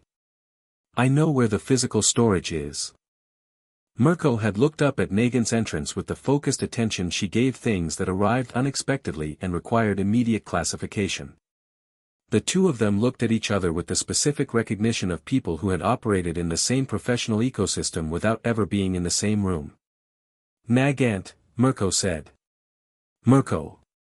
Nagant's tone was neutral, which for her was warm. "I heard about the facility last night. Good work. Who told you?" "I have sources inside the Commission's emergency response team." She said it without apology. "Several of them." "How many people in this city are feeding you information?" Izuku asked. "Currently?" She appeared to calculate. 11. 3 of them don't know they're doing it, which makes them the most reliable. Toga was looking at Nagant with the expression she used when she'd found something she genuinely admired, which was rare enough to be notable. "You're very good at the sneaky version of this," she said. "It's not sneaky," Nagant said. It's infrastructure. Toga turned to Izuku with the energy of someone presenting an argument. Can we keep her? I'm not a stray, Nagant said. That's not a no, Toga said. Nagant looked at Toga for a long moment, and then she did the thing that Izuku had decided was her version of warmth, which was the absence of the professional distance she deployed as default. No, she agreed. It's not. He opened the box. The files were dense, organized, cross-referenced with a fastidiousness that was somehow the most damning thing about them, the evidence that what was inside had been curated and maintained rather than happened by accident. He read the first 3 pages of the top document and felt something cold move through him, not the clean cold of the shadow space but the cold of organized, deliberate cruelty dressed in procedural language. How long have you had these? He said. 2 days. She sat on a crate across from the box. I spent the first day making sure I had everything and the second day deciding what to do with it. You could have taken these to a press contact. A lawyer. An external oversight body. I could have. She looked at the box. The press would run half the story and bury the part that implicated the current commission leadership because 3 of the 6 major outlets have board members with commission connections. A lawyer would require evidence authentication that the commission would contest for 3 years. An external oversight body, she paused. Doesn't exist in any meaningful sense. The commission is the oversight body. So you came here, he said. I came here because you're the only person currently operating in this city whose interests align with using this information effectively rather than partially. She looked at him directly. And because you're not afraid of them. The statement settled in the room. Mirko was looking at the box with the expression of someone reading a document written in a language they understand perfectly and wished they didn't. There are names in those files, Mirko said. Heroes. Yes. Active heroes. People with, she stopped. Yes, Nagant said again. Mirko put her hands flat on the table, a gesture of processing. Give me the section that covers the last 3 years, she said, and her voice had the quality it got when she was deciding something at a foundational level. I want to know who.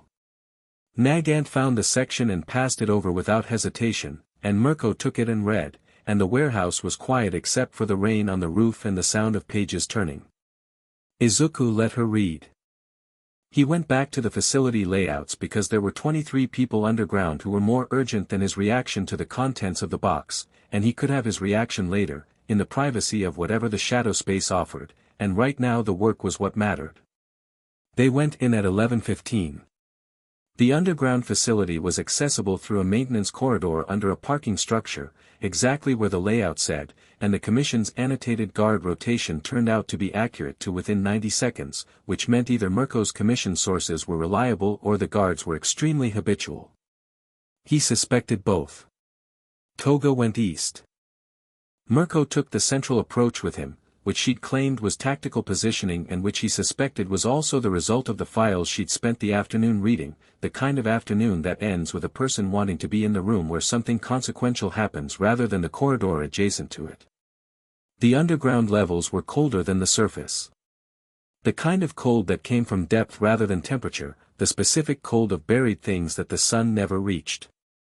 The shadow sense was stronger here, more shadow, more dark, more depth under the depth, and the 23 presences were distinct and individual, and some of them were very scared and some of them had been there long enough that fear had compressed into something quieter and more durable. He and Mirko moved through the first level without a word exchanged, the operational shorthand they developed in the last 24 hours converting naturally to hand signals and spatial positioning. She took the left, he took the right, and the shadow soldiers he'd extended ahead of them disabled the electronic systems with the same precise method he'd used at the surface facility.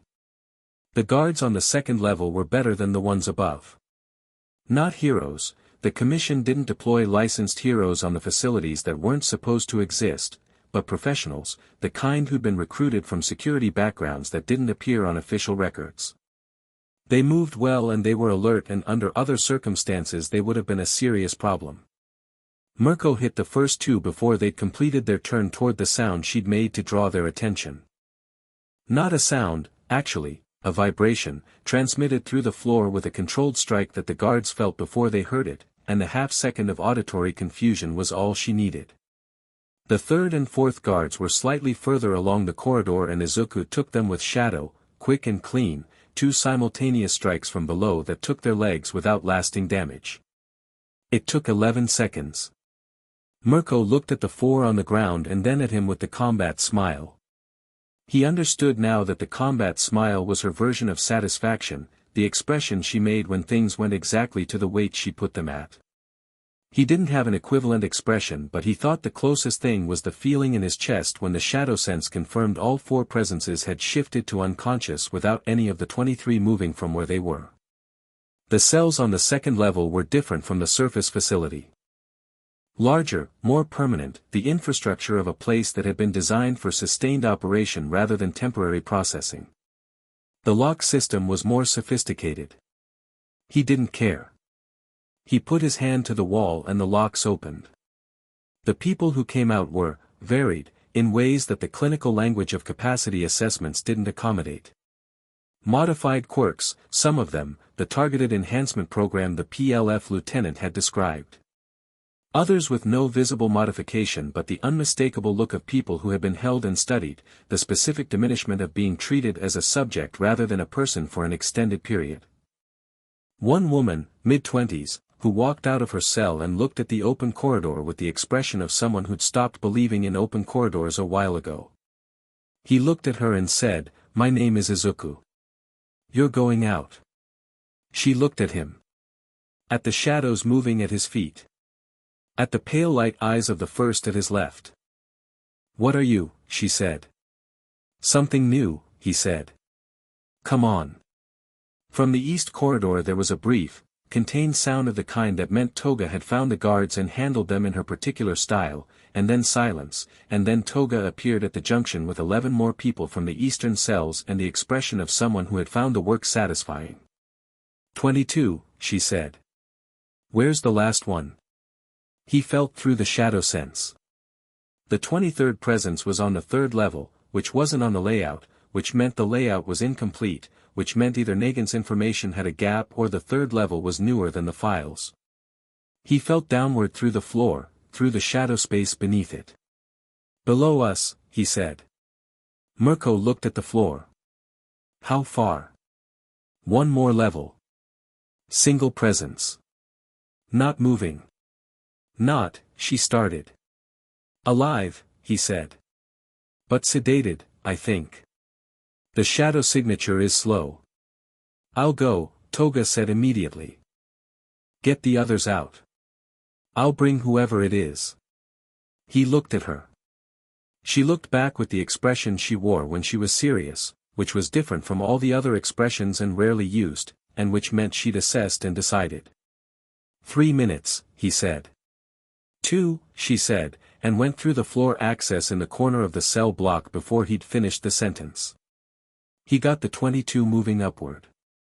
Mirko was in the corridor ahead and the shadow soldiers organized the movement with the practiced efficiency they'd been developing over the last week.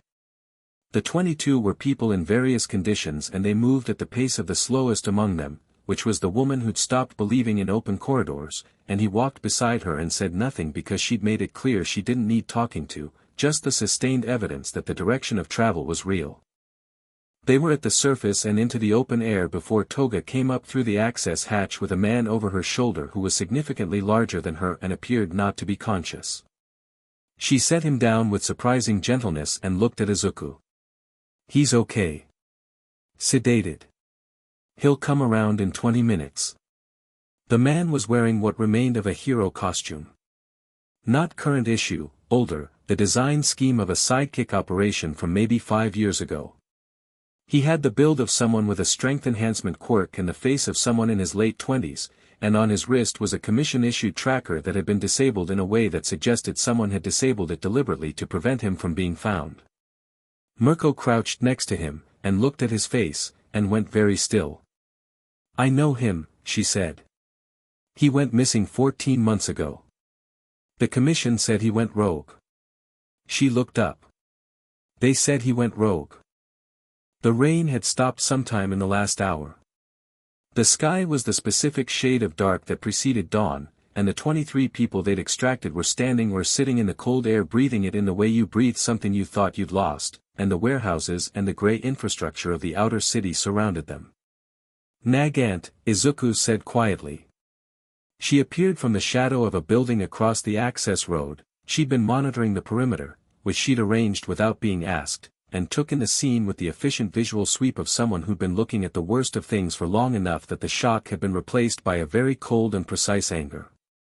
The commission declared him rogue, she said, when she saw the man. It wasn't surprise. It was confirmation. You knew, Mirko said. I suspected. Nagant came closer. His file is in the box. Listed as a containment asset. Which is commission language for, someone they put away without the system knowing, Mirko said. I read the section. She stood up. There are more. In the files. Yes. The woman who'd stopped believing in open corridors was listening to this exchange, and something in her face was doing what faces do when a thing they'd stopped expecting starts to become real, cautious, careful, not quite hope yet but the shape of the space where hope goes. Where do they go, she said, and she wasn't asking about the missing hero. She was asking about all of them, about herself, about the 23 people standing in the pre-dawn air. He looked at her. Somewhere safe, he said. While we figure out the next part. The next part meaning the commission, she said. Eventually, yes. Are you going to make them answer for this? The question was direct and it deserved a direct answer, and he gave it one. Yes. She looked at him for a long moment. At the shadows. At Mirko and Nagant and Toga arranged around him with the specific spatial quality of people who had chosen their positions.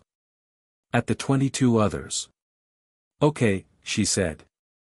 Not gratitude. Something more solid, a decision made, the weight of a person extending trust in the direction of something that might hold it. The pre-dawn sky started its slow shift toward gray, and the first 23 found their way into the shadow space that Izuku opened for them, comfortable and out of time, and the court that was assembling itself stood in the empty pre-dawn street with one box of files and 3 cleared facilities and a missing hero who was going to wake up in 20 minutes with a great deal to say. It was Toga who brought up Magna. She did it that evening, in the warehouse, after the day had been spent in the logistics of moving 23 people safely and coordinating with the 3 commission agents Izuku had identified as operating independently of the main body's political agenda. Not dramatically, she'd been quiet for most of the afternoon, which was always notable, and then she said it the way you say the thing you've been deciding whether to say since morning. I keep thinking about Magna, she said. Jean too. But, Magna. He looked at her. She was sitting on her crate, knees up, playing with the hem of her jacket, and her eyes were doing the thing where they were looking at something that wasn't in the room. The shadow space, she said. You said it can, that it doesn't require death. That it can reclaim from death if the soul is willing. She looked at him. Those were the words you used. In the liminal space. That's what you told me the presence said. Yes. Does that mean what I think it means? He'd been thinking about this since Lady Nagant had mentioned it on the battle site. Since he'd felt the shadow space depth and what it contained, the layers of dark accumulated over generations, the sense that the boundary between what was present and what had passed was less absolute down there than it was on the surface. I don't know yet, he said. I know the theory. I haven't, he paused. I haven't tried. I needed to understand it better before I tried. Toga was watching him with an expression stripped of all performance. Just Toga, at the foundation of herself, which was a person who had loved people fiercely and lost them and kept going without the particular kind of structural support that made keeping going sustainable. I'm not asking you to try it and fail, she said carefully. I just need to know if it's real. If it's real. He understood. If it was real, it was a thing she could hold in her chest, and the holding would mean something. If it wasn't, she needed to know that too. He didn't make either option easier by softening it. I'll try tonight, he said. Tonight, the shadow space knows me better every day. He looked at the floor, at the shadow circle. I feel them in there. The people who are, no longer here. Not all of them but some of them. Magna is in there. Toga went very still. I've felt that since the second day, he said. I didn't tell you because I wasn't sure what it meant and I didn't want to say something that turned into nothing. She's in there, Toga said, the words slow and careful. Magna is in the shadow space. Something that was Magna, he said honestly. I don't know what the conversion is between a person and what remains in the shadow space. I don't know if what comes out would be her in all the ways that matter. I need you to know that before we try. Toga sat with it. She was not a person who hid from complicated things, she'd survived too much to have that luxury. She was feeling the weight of it and deciding how to carry it. Try, she said. He crouched at the shadow circle and the shadow space opened under his hands. He felt downward through it, past the PLF containments, past the 23, past the shadow soldiers who were the newest residents, past the geological strata of accumulated dark, and he found her. It wasn't a name or a face. It was a signature, specific and individual, the way every living shadow was specific. A large, generous warmth and underneath it something fierce and unbending, and somewhere in the architecture of it a kind of sorrow that wasn't regret so much as interrupted intention. The sense of someone who had been in the middle of something important. He called her the way he called the shadow soldiers, not a command, an invitation. If you want. The shadow space shifted. What came up through the circle was dark first, the way they all came, shadow taking shape and finding specificity. But this one found its specificity in a different direction, not toward the pale light eyes of the soldiers but toward something more complete, more detailed, the shadow filling in the specific topography of a person from the memory of what that person had been. Magna stood in the warehouse. Not perfectly, she was still partly made of shadow, the dark showing through in places where the memory wasn't quite precise enough. But her height was right and her face was right and her expression, when she found the light and found Toga 6 feet away, was an expression that recognized, fully and without delay, exactly who she was looking at. Kid, she said. Her voice had the resonance of the shadow space in it, a depth beneath the familiar tone, but it was hers. Toga made a sound that was nothing like her usual sounds. It was the sound of a person who had been holding something very heavy for a long time and had just been offered a place to put it down. She crossed the warehouse in 2 steps and Magna caught her, shadow arms solid enough to hold, and neither of them said anything for a long time. He stood up and walked to the other end of the warehouse to give them the space, and Mirko was in the corner, which meant she'd been there for at least some of this, and her face was doing something that she was not entirely controlling. How long can she stay out? Mirko asked quietly. I don't know the upper limit. He kept his voice low. The shadow space sustains her. As long as I maintain the connection she can stay. Mirko watched Toga and Magna, the two of them talking now, Toga's voice doing a thing it never did which was break in the middle of sentences and resume, the specific rhythm of catching up with someone you thought you'd lost. Can you make it permanent? I think so, he said. But it would change her. The longer she's out the more she fills in toward, I don't know exactly what. Something between what she was and what the shadow space made of her. Would she still be Magna? He thought about the signature he'd felt in the shadow space, the fierce generosity, the interrupted intention, the specific architecture of a person rather than the echo of one. Yes, he said. I think so. Mirko was quiet for a moment. You know what this means, she said. What you're able to do. You know what it means to the people who've lost someone. I know. The commission will, I know. She looked at him, and the thing she was feeling was in her face again without the guard, which was happening more reliably now. Don't let them take this from you, she said, quietly and with the absolute conviction of someone who has decided a thing so thoroughly there's no space left for doubt. Whatever they come at you with, don't let them take this. They won't, he said, not defensively, not with bravado. The way the ground said it by being the ground. Across the warehouse, Magna had pulled back from Toga far enough to look at her properly, holding her face in both hands the way you hold something you're checking is real, and she was saying something low and firm, and the expression on her face was the expression of a person who had come back to something unfinished and found it still there to finish. Nagant, somewhere up in the rafters doing whatever she did up there, spoke without coming down. The commission issued an escalation notice this afternoon. What kind? Izuku said. The kind with a number attached to the response team. A pause. 11 heroes. Specifically configured for coordinated containment of a powerful quirk user. Another pause. They're calling it a public safety evaluation. When? They haven't announced the timeline. That means soon. He looked at the shadow circle, still open at the warehouse floor, Magna's presence drawing on it gently like a lamp drawing on a current. He felt the shadow space beneath it, enormous, deep, patient, the accumulated dark of 6 generations of extraordinary power all awake and oriented toward him, asking nothing, offering everything. 11 heroes configured for coordinated containment. He thought about the 258. He thought about Nagant's files. He thought about 23 people breathing open air who'd stopped expecting it. He thought about the boy in the cell and the open door. Okay, he said. Mirko looked at him. Okay meaning let them come.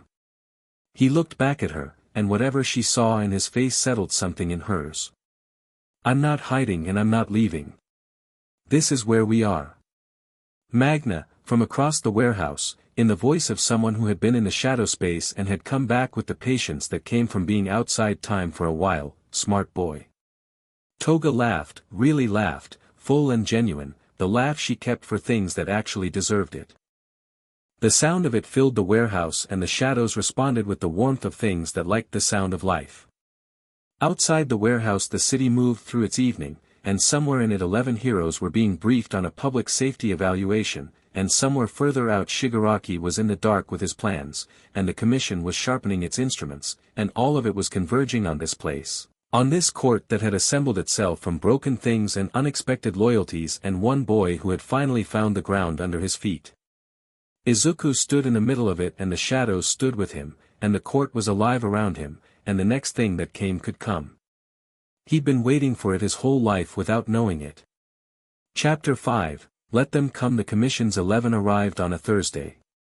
Not at night, not with the courtesy of privacy. They came at 10 in the morning under full public visibility, which was the tell. This wasn't a tactical operation, it was a demonstration. 6 news drones appeared over the warehouse district 20 minutes before the heroes did, which meant the commission had tipped the press, which meant they wanted footage of Midoriya Izuku being brought in publicly so the narrative existed before he could contest it. He'd known they were coming since Tuesday. Nagant's sources inside the commission's response coordination team were reliable enough that he'd had the deployment window, the team composition, and the approach vector by Wednesday evening. He'd spent Thursday morning eating breakfast on the warehouse roof, watching the city, feeling the shadow map extend outward in every direction like a second pair of eyes that never needed to close. Toga was beside him, eating from a bag of something that crinkled. Mirko was doing pull-ups on a structural beam that jutted from the roof access housing, because Mirko treated waiting the way she treated most things, which was as a physical problem. Nagant was somewhere she hadn't disclosed, which meant she was somewhere excellent. Magna stood at the roof's edge and looked at the morning city with the specific attention of someone who had been away for a while and was relearning the texture of being present in it. 11, Toga said, somewhere around crinkle number 40. That's a lot of people to send at one person. It's not 11 people, Mirko said from the beam, not pausing. It's 11 quirks selected for coordinated suppression. Aizawa-type erasure, a couple of mobility restrictors, at least one sensory overload specialist. They're not expecting to fight him. They're expecting to switch him off.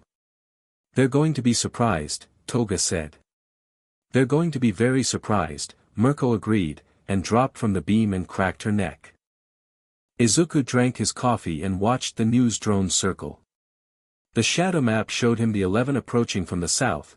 He could feel their shadows moving through the city streets with the specific quality of people who knew where they were going and had planned it. He could feel the shape of the plan and how they moved, the dispersal pattern that was meant to establish coverage before contact, cutting off retreat vectors that they expected him to use. He wasn't going to retreat. He'd moved the 23 out of the shadow space 2 days ago, relocated to a safe house that Nagant had established through sources the Commission couldn't trace, with 3 of the independent Commission agents he'd identified as trustworthy handling the logistics. The PLF containment group had been processed. The files from Nagant's box had been copied and distributed to 7 separate locations, digital and physical, with the original going to a journalist whose professional history suggested she wouldn't bury the parts that implicated Commission leadership. The court was intact. The work was in motion. And there was nothing in the warehouse that needed protecting except the people on the roof, all of whom were more than capable of protecting themselves. He finished his coffee and set the cup down and stood up. "There's 6 minutes out," he said. Mirko stopped cracking her knuckles. "Positions?" "You don't need positions," he said. "Stay up here. Watch." She looked at him. "I mean it," he said. "This is mine." The look she gave him was the one she used when she was deciding whether to defer to someone else's judgment, which was a look she had a lot of practice not deploying. It lasted 4 seconds, which he was coming to understand was a significant concession from her. "Fine," she said. "But I'm not staying up here if it goes wrong." "It won't go wrong. You keep saying that." "I keep being right." She made the sound that was exasperation wearing amusement's clothes, and stayed on the roof. He went down. The street in front of the warehouse was ordinary in the 10:30 morning light, delivery trucks making their rounds in the district, a woman walking a dog, the sound of construction 2 blocks over. The news drones had moved to cover the street from 3 angles, which meant they'd been fed his location, which meant someone in the Commission's press operation had done their homework. He noted this without particular feeling about it. He stood on the warehouse steps and waited. They came around the corner in the formation Mirko had predicted, dispersal pattern, coverage angles, the approach of people who were confident in their configuration. He could see why they would be. On paper, against the version of Izuku Midoriya that Commission files described, this was more than enough. The Erasure-type hero alone should have been a decisive advantage. The mobility restrictors behind her should have made the physical control straightforward. On paper. He looked at them across 30 meters of empty street and felt the shadow map show him each of their positions with the precision of something that had been practicing. The dispersal that was meant to surround him was visible to him the way a chessboard was visible from above rather than from the level of the pieces. The lead hero stopped 8 meters away. She was wearing commission-marked gear rather than a personal hero costume, which meant she was operating as an institutional representative rather than an individual, which was another tell about how this was being framed. Young, maybe 25, with eyes that had the quality of someone who believed in what she was doing. He filed that. She wasn't corrupt. She'd been told a thing and believed it. "Midoriya Izuku," she said. "Per Hero Commission Regulation 14C, you are required to submit to a mandatory quirk evaluation. This is a public safety measure. You are not under arrest. Please come with us." He looked at her. Then at the 10 others, positioned at the edges of his sight line, at intervals that made the dispersal pattern obvious. Then at the news drones. "What's your name?" he said. She blinked. "Hero designation, your name," he said. A pause. "Fujiwara. Fujiwara." He looked at her directly. "I'm going to tell you something and I want you to actually hear it. What you've been told about me is a commission narrative designed to establish justification for containing a power they don't control.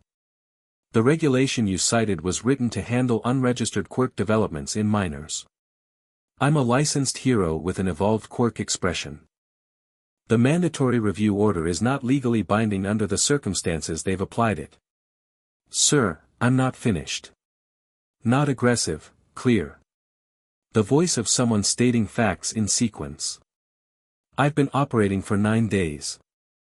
In those 9 days I've neutralized 15 PLF leadership assets, extracted 23 people from commission-run black sites that don't appear in any official record, and recovered one missing hero who the commission classified as rogue to cover the fact that they put him there.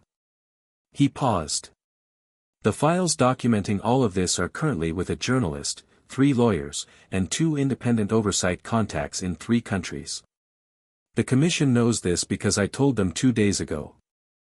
Fujiwara's face did something complicated. She'd been briefed. She had a version of this situation in her head, and the version in her head was probably the standard framing: unstable new power, potential threat, requires evaluation. The version he was providing had specifics that didn't fit the briefing. He watched her process it. Behind her, the 10 others were holding their formation. He could feel 3 of them in the shadow map shifting weight, the specific shift of people recalculating. The erasure-type hero on his left flank had the focused stillness of someone with their finger on a trigger, waiting for the word. "I'm not coming with you," he said. "Not because I'm hiding from evaluation. Because the evaluation is not about public safety. It's about institutional control, and I have no obligation to submit to that." He looked at all 11 of them in sequence, unhurried. "If you want to talk about what I've been doing and why, I'm available. If the commission wants to address the contents of the files that are currently circulating, I'd welcome that conversation.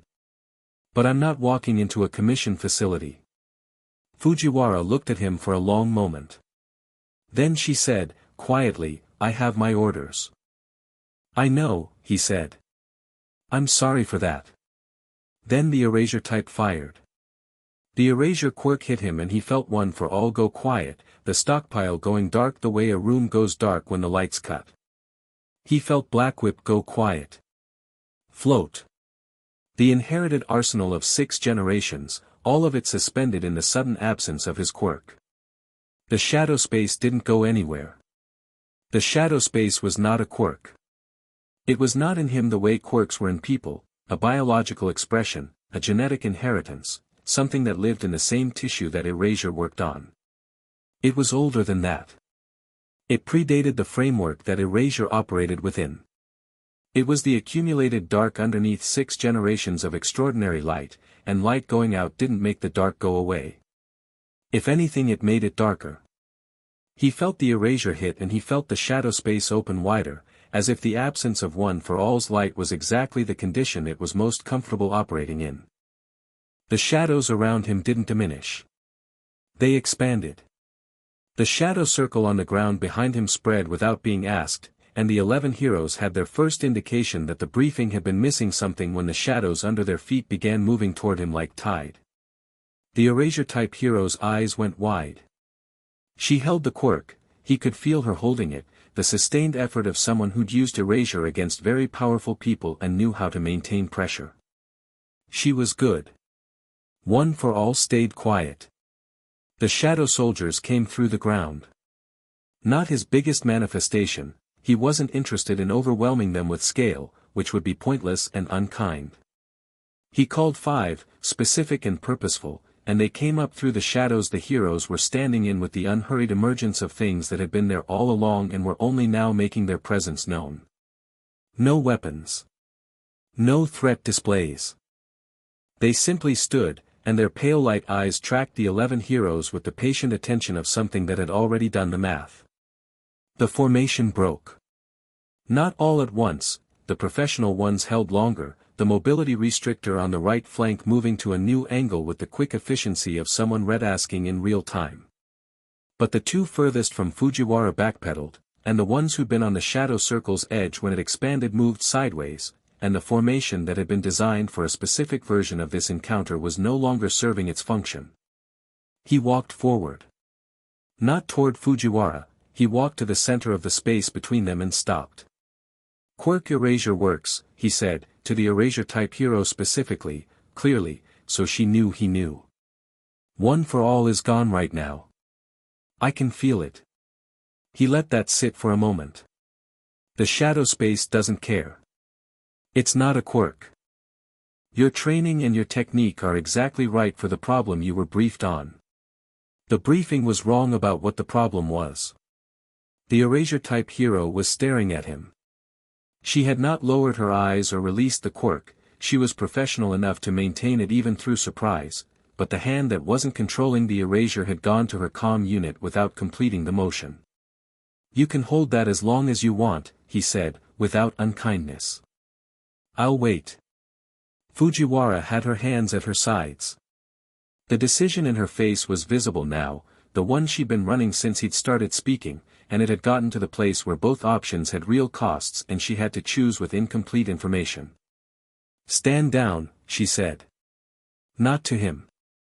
To the 10 others. The formation released.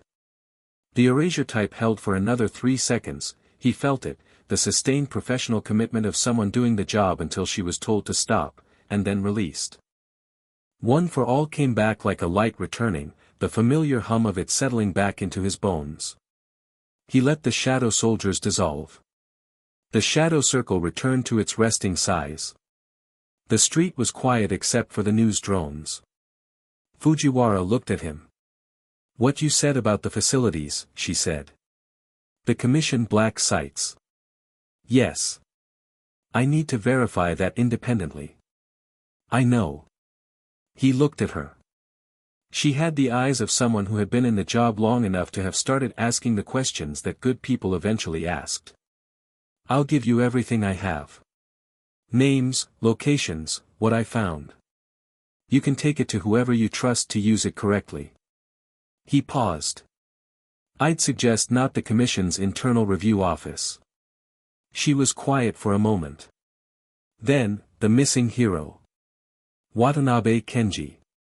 "He was 3 classes ahead of me at UA. He's safe," Izuku said. "He's going to have a lot to tell people when he's ready." Something crossed Fujiwara's face that she didn't control. He's okay," he said. "He's angry, which is appropriate. He's going to be fine." She nodded once, slowly, with the weight of someone filing something they've needed for a long time. Then she looked at the news drones above them. "They're going to run whatever they got." "I know. The Commission's framing will be whatever it is," he said. "The files are already circulating. The framing gets harder to maintain every day." She stood in the street for another moment, and then she turned and spoke quietly to the 10 others, and they reformed, not in dispersal pattern this time, just people who needed to go somewhere and were reorganizing to do that, and she looked back at him once before she left. "The journalist," she said. "That you gave the files to." "Who?" "You'll know her work when the story runs," he said. "Probably tomorrow." Fujiwara nodded. And then she walked away down the street with 10 heroes behind her and the news drones followed them instead of him, which was either the correct journalistic instinct or something Nagant had arranged. He suspected both. He stood in the street until they were out of sight. Then he sat down on the warehouse steps and let himself feel the weight of the last 20 minutes, which he hadn't done during them because there wasn't room for it during them. Not fear, he hadn't been afraid. But the specific weight of real consequences, of a thing that had been contained information becoming public event, the threshold between building something privately and building it where the world could see. He'd crossed it. The shadow map showed him Mirko coming off the roof inside the warehouse. Toga was somewhere to his left, which meant she'd repositioned during the confrontation and he hadn't felt her do it, which was impressive enough that he noted it for later. Nagant was, wherever Nagant was. He heard a sound above him and looked up. Midnight was sitting on the roof edge.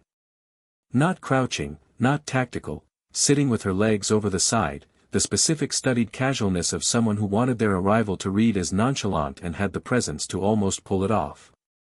She was in civilian clothes, which he'd only seen in the footage that the Commission's files had on her, and without the hero costume she looked like what she actually was rather than the performance she'd built around it. A woman in her late 30s who had been performing for a long time and had recently gotten tired. He'd known she was in the building. The shadow map had shown him her presence for the last 40 minutes, and he'd left it alone because she was going to come down when she was ready and not before. "You could have warned me you were going to do the stand and talk approach," she said, looking at the street. "I was up here calculating entry angles." You would have disagreed with the approach, he said. I would have, she agreed. And I would have been wrong.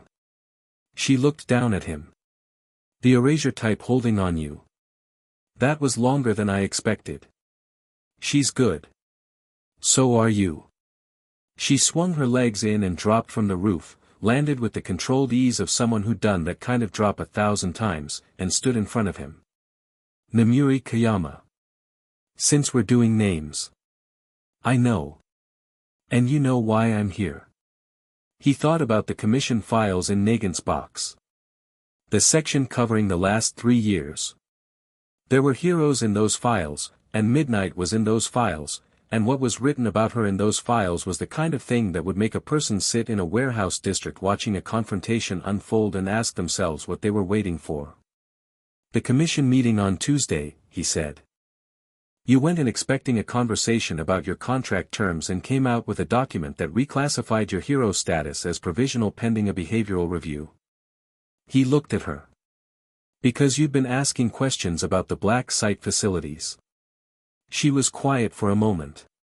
The document is in a format that gives them 90 days before it becomes actionable. They think I'll spend those 90 days being careful. She looked at the shadow circle on the ground.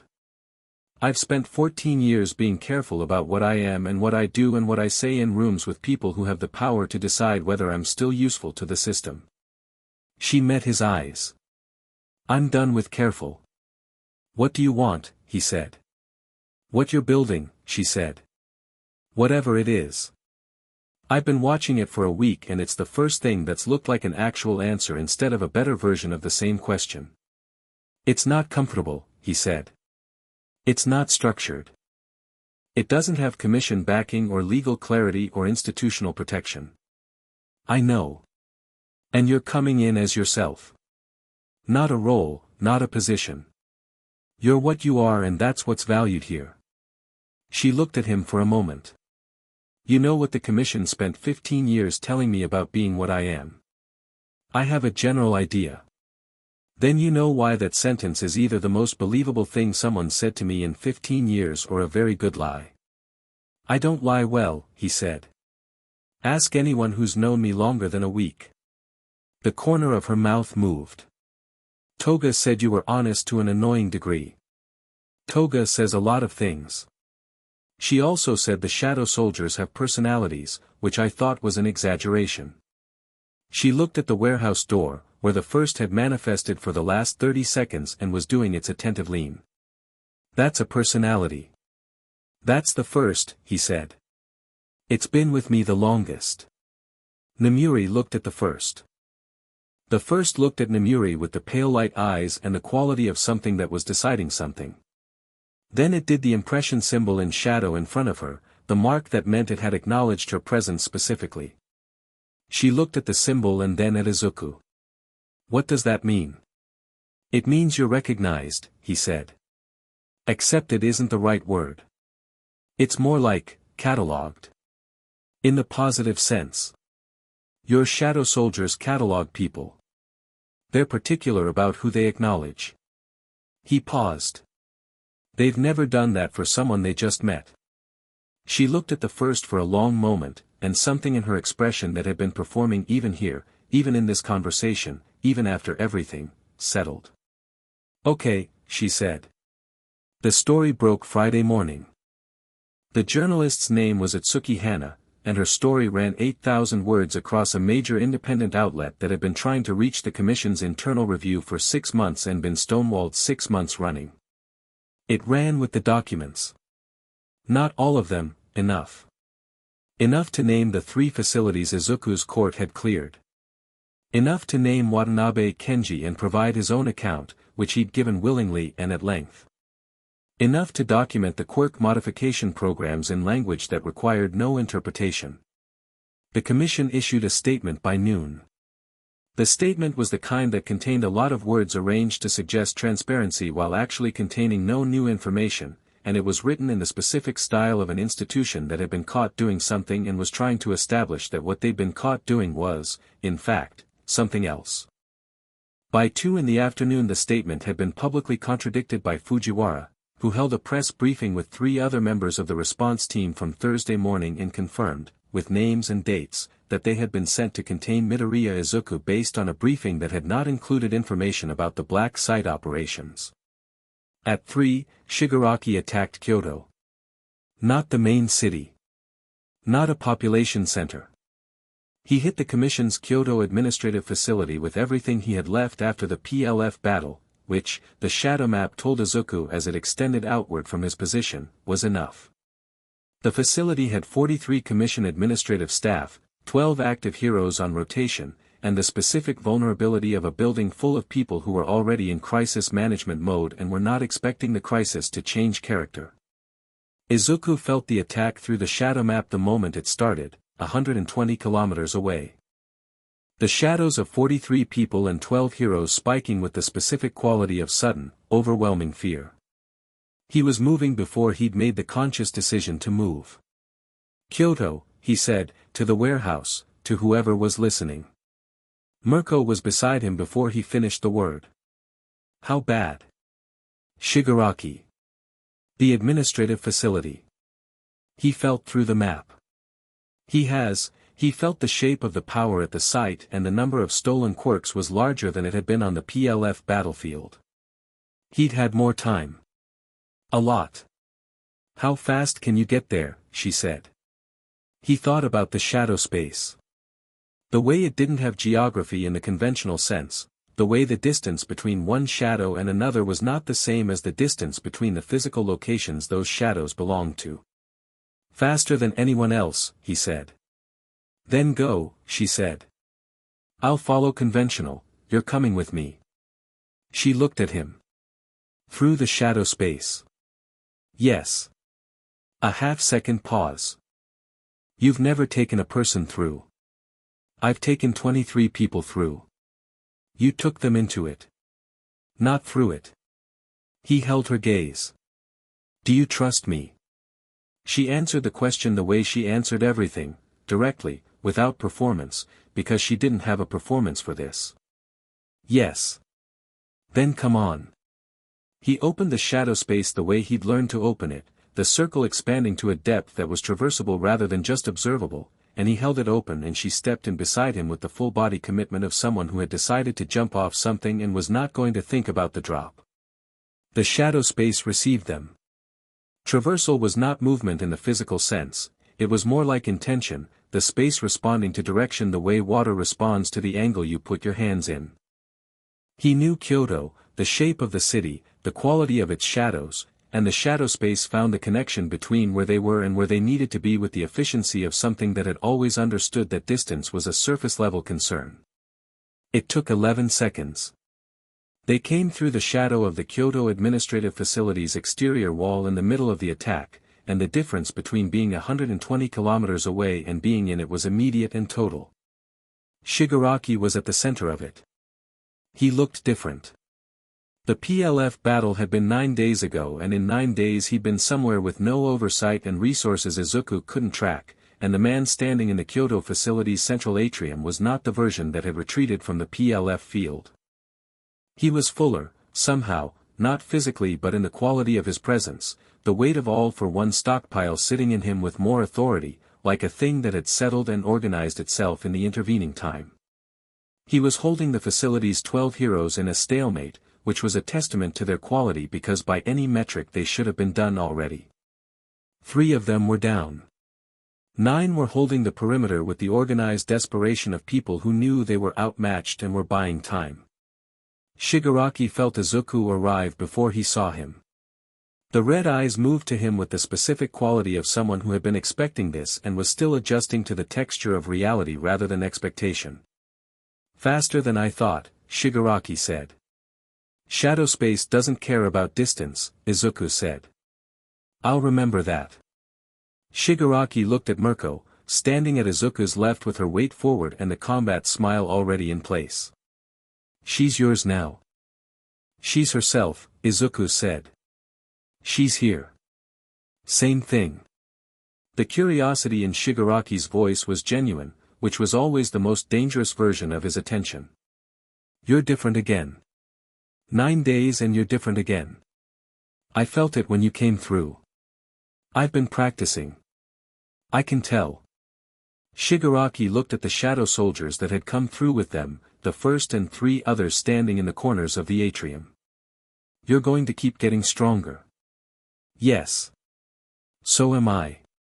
He said it without heat, just factual. You know how this ends. I know how you think it ends, Izuku said. We disagree on that. We always disagreed on things. Shigaraki's tone had the quality it got when the genuine version of him surfaced under the all-for-one conditioning, the voice of Tamura rather than the manufactured air. You were supposed to be the next All Might. I was supposed to be the next All-for-One. It was a clean narrative. It was somebody else's narrative, Izuku said. For both of us. Something moved in Shigaraki's face. Fast, private, gone. Don't do that. I'm not doing anything. I'm saying something true. I don't want your. Shigaraki stopped. The red eyes did their calculating work. You're trying to have a conversation in the middle of a fight. The fight can wait 30 seconds, Izuku said. The conversation might matter more. It won't. You attacked a building full of administrative staff, Izuku said. Not heroes. Not commission leadership. Staff. You know what that means about what you're actually trying to do right now. Shigaraki went still. You wanted me here, Izuku said. You picked a target that would bring me here without a delay. You could have hit something more strategically significant. You hit this. The atrium was quiet except for the sound of one of the downed heroes breathing and the structural groans of the building and Mirko who was vibrating with the contained energy of someone holding absolutely still through an act of will. Say what you're going to say, Shigaraki said. Not now. Not here. Not like this. Izuku looked at him. Come talk to me. Actually talk. Not because I'm asking you to surrender and not because I'm offering you something conditional. Because the story that made both of us was someone else's story and it doesn't have to be the one we finish. Shigaraki looked at him for a long time. The red eyes ran their calculation, layers of it, the tactical and the personal and the thing underneath both that was the actual question. You actually believe that, Shigaraki said. Yes. He stopped. Something crossed his face that wasn't the manufactured cruelty and wasn't the strategic patience and was something older than either. Infuriating, he said. I've heard that. I'm going to think about it, Shigaraki said, which was not agreement, was barely acknowledgement, but was more than anything else he'd ever offered and they both knew it. But I'm not done. I know, Izuku said. And I'll come back here. I'll come back everywhere. I don't stop. I know that too. Shigaraki looked at him one more time with the eyes that were calculating and grieving and furious all at once, and then he went through the wall in the way he moved through the world, like the wall had never decided to exist, and was gone.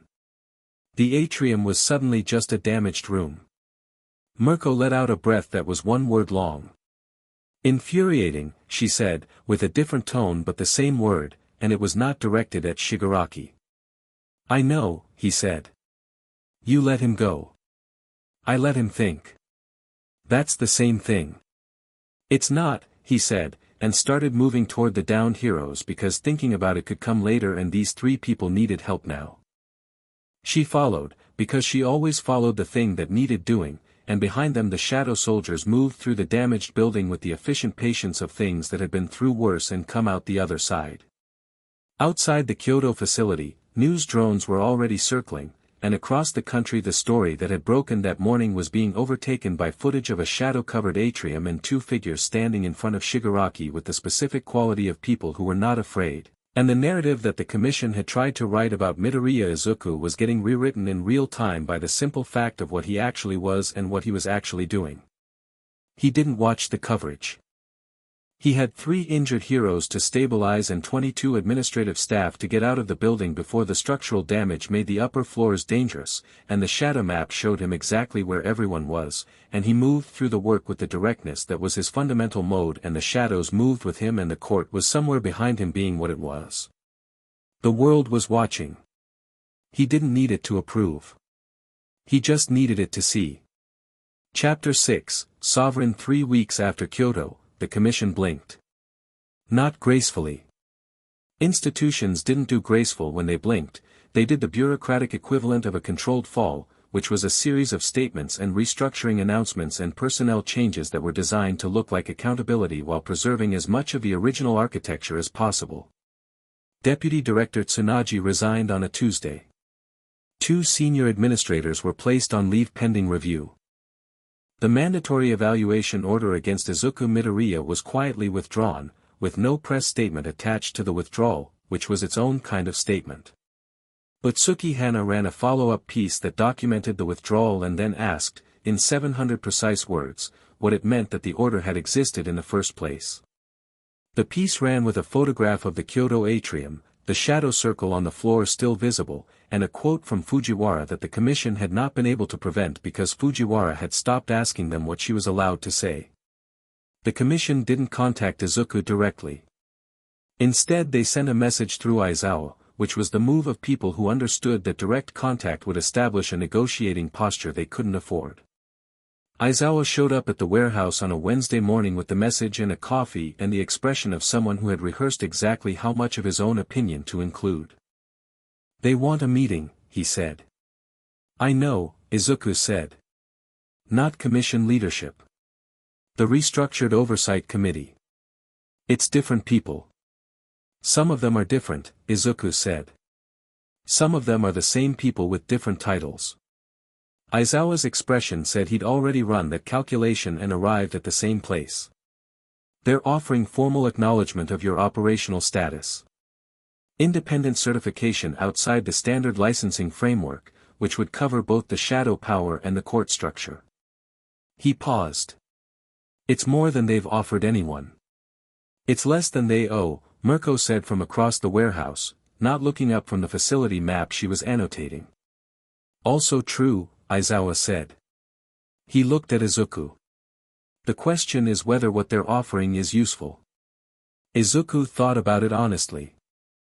The court had 17 people now, counting Magna, counting Namuri, counting Nagant and the growing constellation of people who'd come in through the work rather than through recruitment. It operated on its own infrastructure, with its own reach, and the commission's formal acknowledgement was neither required for it to function nor capable of stopping it if withdrawn. But acknowledgement meant reduced friction for the people in the court who still held hero licenses. It meant Mirko didn't have to choose between her identity and what she was building here.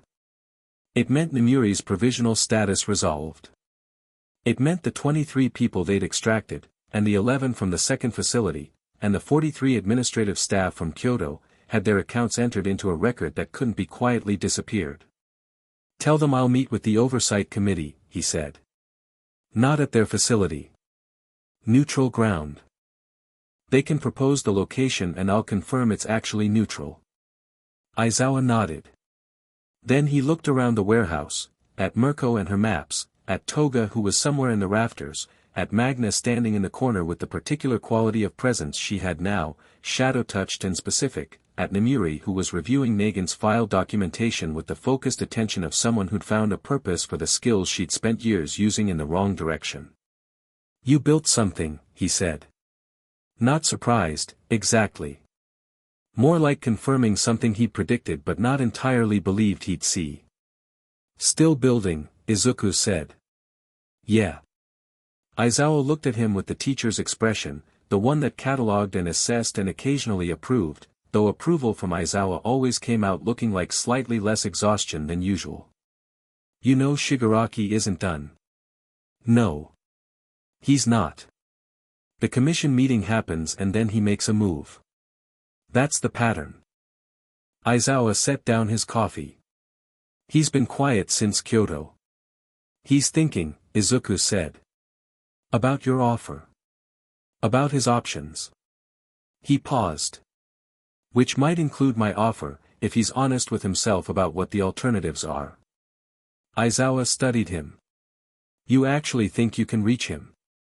I think there's a version of Tamura Shigaraki that was reachable before All for One got to him, Izuku said. I don't know how much of that version is left.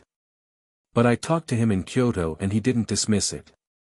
He said he'd think about it. He looked at the shadow circle on the floor. That's not nothing. That's also not everything, Aizawa said. No, he agreed. It's not.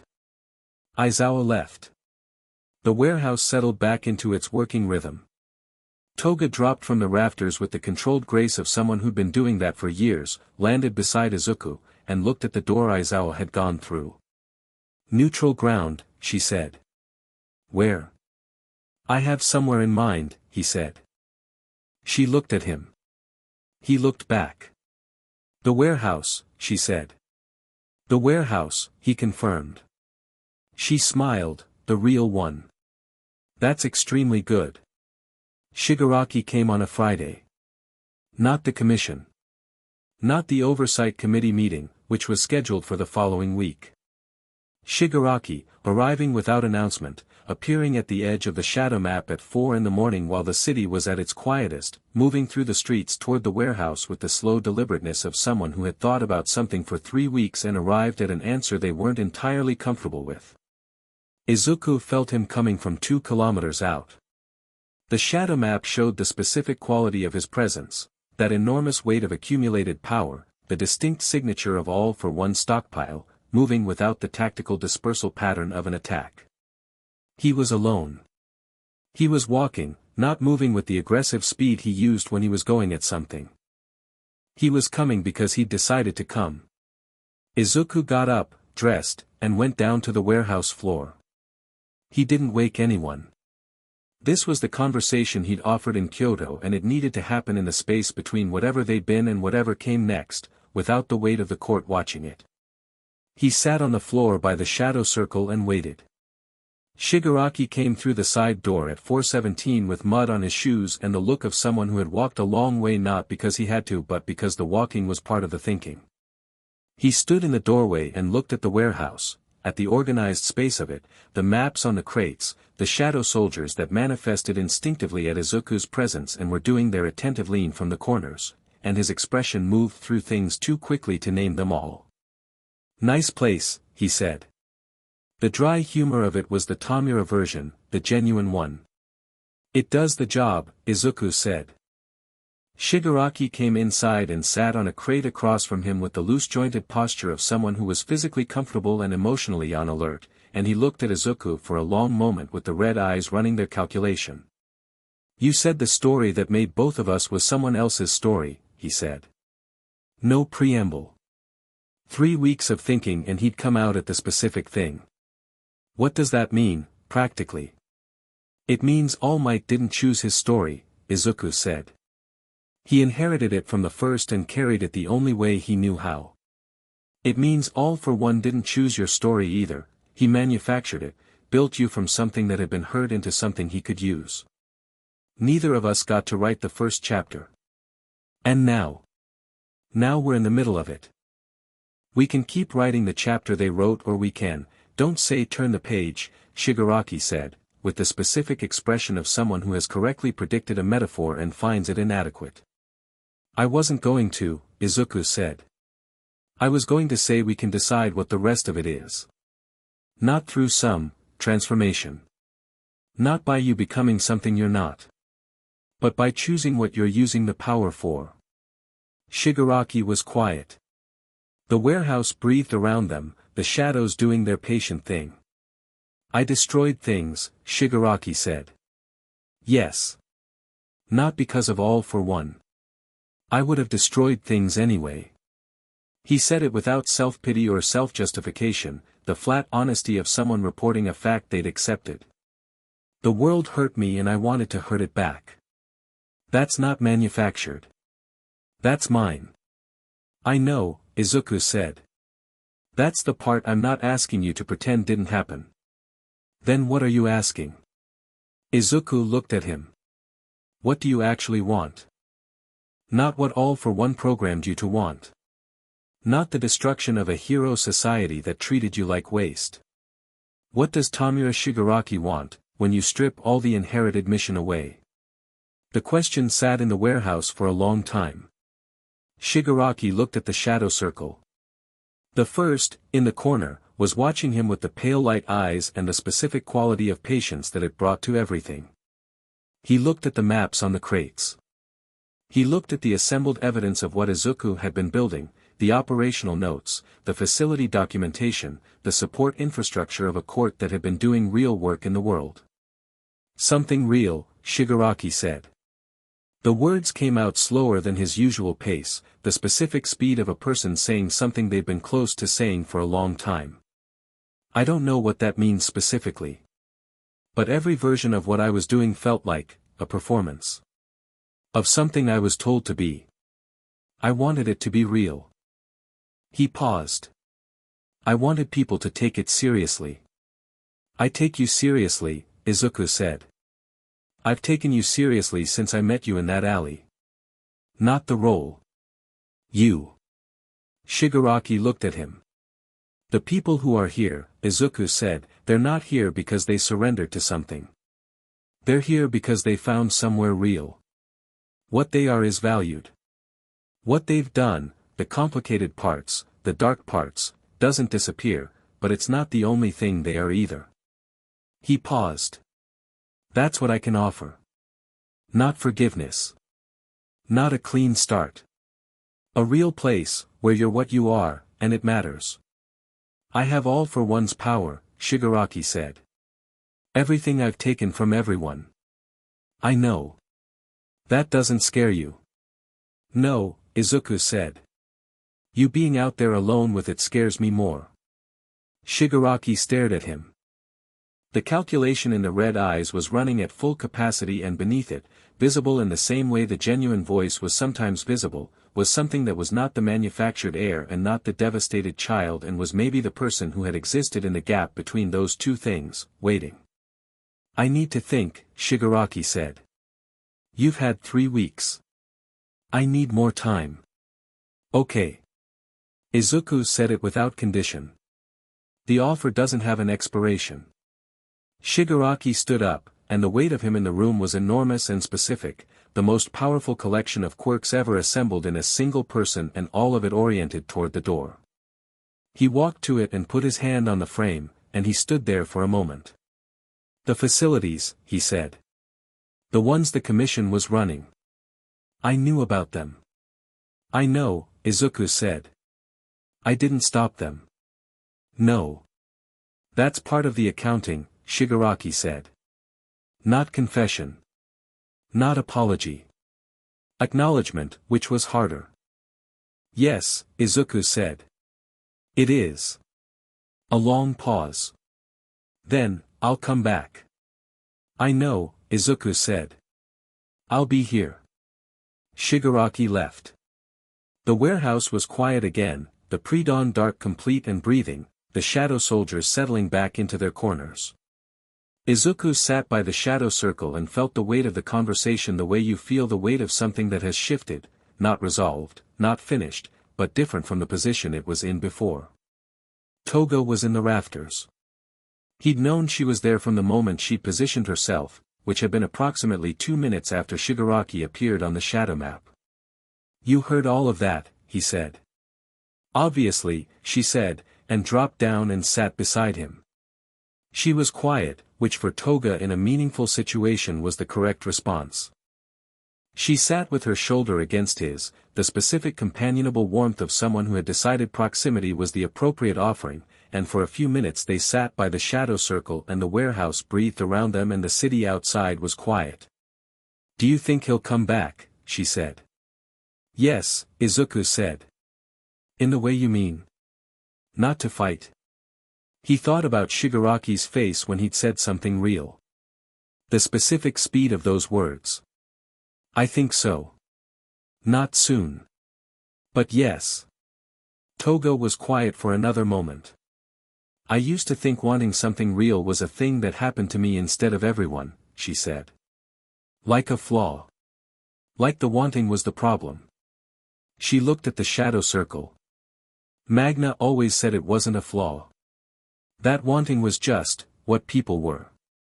That the flaw was the world being insufficient to it. Magna was right, he said. She usually was. Toga put her chin on her knees. She's more right now, actually. Whatever the shadow space did to her, she's more herself. Not less. It's strange. The shadow space doesn't diminish things, he said. It keeps the essential part. Is that what it does to you? He thought about the version of himself that had broken his own arms and apologized for the imposition of bleeding. I think it did the opposite. I think it took away the parts that were covering the essential part. She looked at him sideways. The essential part being, terrifyingly competent and completely unafraid of anything. The essential part being, he thought about his mother saying more yourself than usual. Me, he said. Just me. Toga smiled, the small real one, and said nothing, and they sat there while the sky outside began its long gray transition toward morning. The Oversight Committee meeting happened the following Thursday. At the warehouse. As agreed. 7 people came, 3 from the Restructured Committee, 2 from the Hero Licensing Authority, Fujiwara as a witness representative for the response team, and 1 woman who introduced herself as an independent oversight advocate whose presence Izuku hadn't anticipated and who turned out to be the most useful person in the room. The court was present in full. Not staged, they were simply there, doing what they did. Nagant was reviewing documentation at a crate desk in the corner. Magna was talking to Namuri about something related to the third facility's former residents and their ongoing needs. Mirko was standing by the wall with her arms crossed and the expression she used in professional contexts, which was a slightly more contained version of her default. The committee representatives looked at the warehouse and its inhabitants with the expression of people revising their mental model in real time. This was not what they'd expected. They'd expected, perhaps, something that performed less confidence, something that needed their approval visibly enough to negotiate from that position. He sat down at the crate table across from them and said, "What do you want to establish?" The lead committee member, a woman named Harada, who had the precise speech patterns of someone who'd spent 30 years being careful in rooms with powerful people, said, "We want to formalize the status of your operations and ensure they're integrated with appropriate oversight." Appropriate oversight by whom, he said. By the committee that was restructured in response to the disclosure of the black site operations, he said. Which means the committee's credibility is contingent on it demonstrating independence from the institutional culture that produced those operations. Which is a very new credibility and hasn't been tested yet. Harada looked at him. She was reassessing. He could see it. That's accurate, she said, which surprised him. He'd expected deflection. What would you propose? Joint oversight, he said. The committee, independent external advocates, and representation from the people who were extracted from commission-run facilities. He looked at Fujiwara, who was taking notes. Fujiwara's team as liaison rather than enforcement. Operational independence for the court on active missions, with documentation provided to the joint oversight body within 72 hours.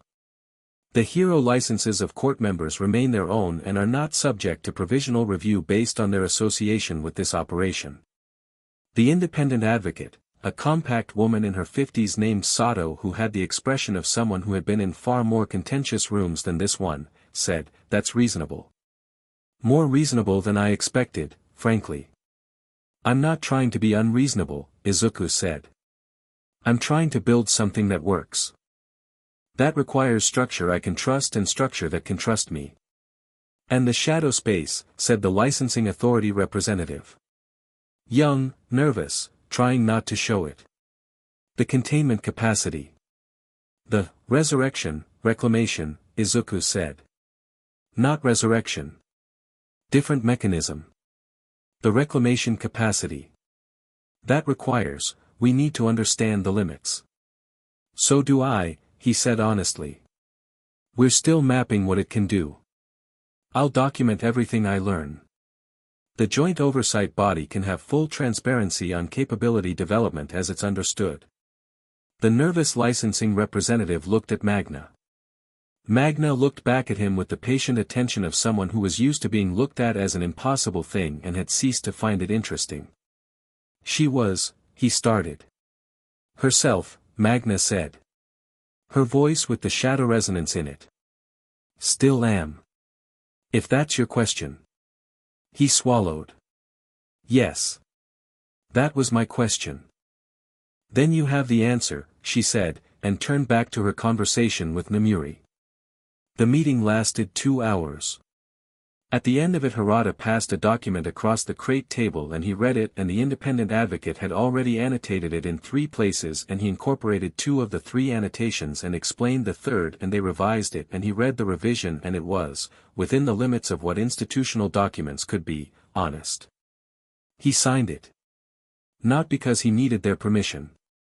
Because the document was a record, and records mattered, and the 23 people and the 11 from the second facility and the 43 from Kyoto and the hero who'd spent 14 months in the dark deserved to have their accounts entered into something that couldn't be quietly filed away.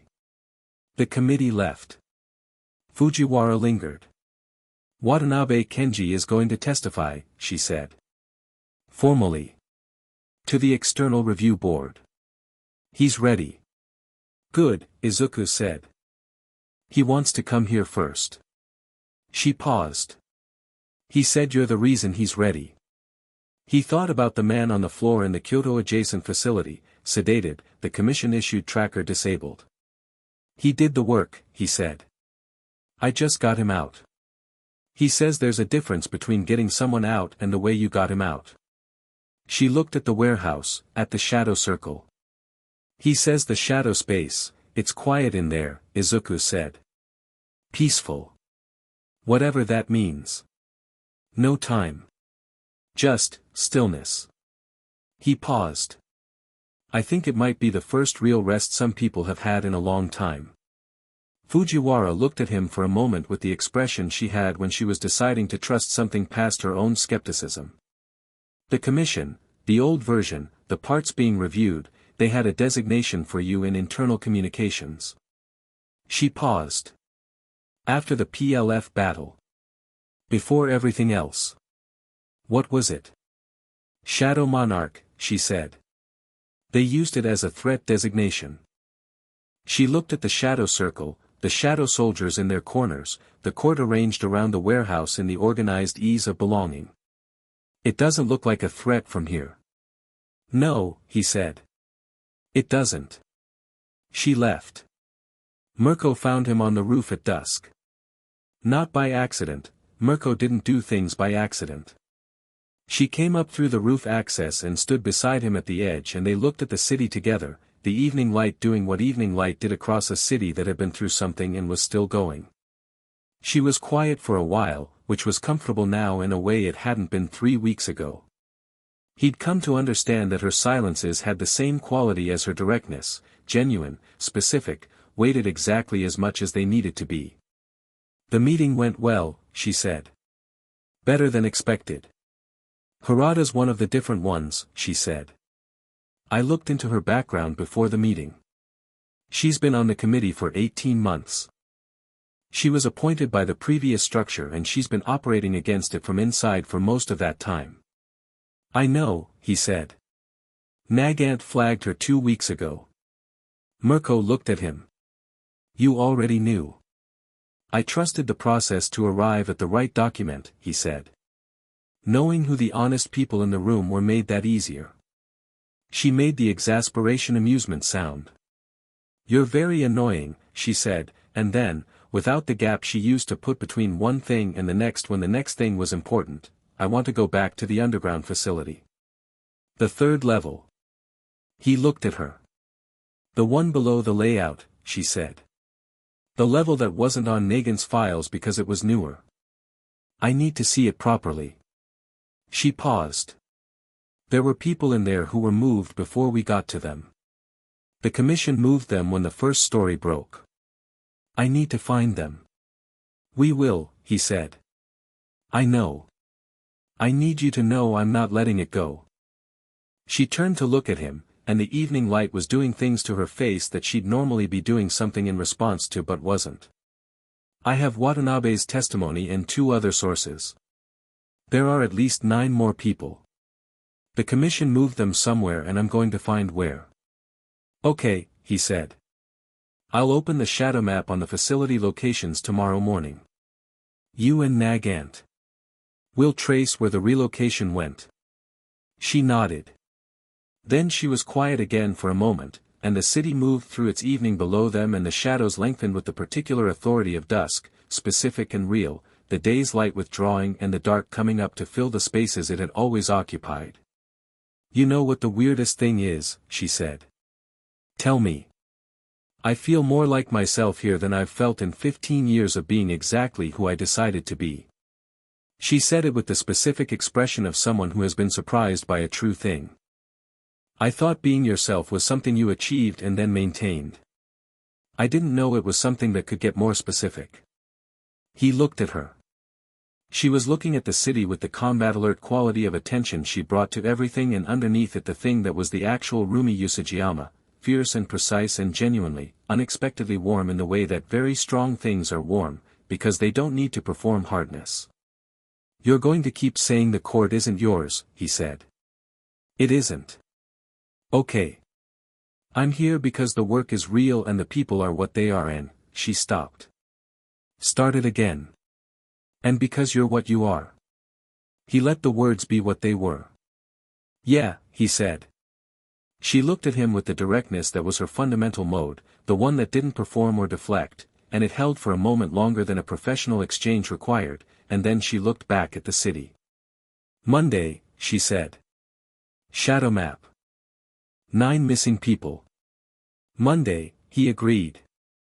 Below them the city lights were coming on, one by one and then in clusters, the human habit of making light against the dark, and the shadows that the light made were his, and he felt them the way you feel the ground, constant, real, supporting everything. He went to the shadow circle that night. Not to open it, not to call anything through. Just to sit with it, the way he'd been doing in the quiet hours, the practice of knowing what he was. The circle was warm under his hands, the ambient temperature of the shadow space slightly higher than the air around it, the depth of it opening gently when he put his palms flat. He could feel the shape of what had been built. The 17 people of the court and their distinct shadow signatures, each one specific and real. Watanabe Kenji, sleeping soundly for the first time in over a year in a location Nagant had secured.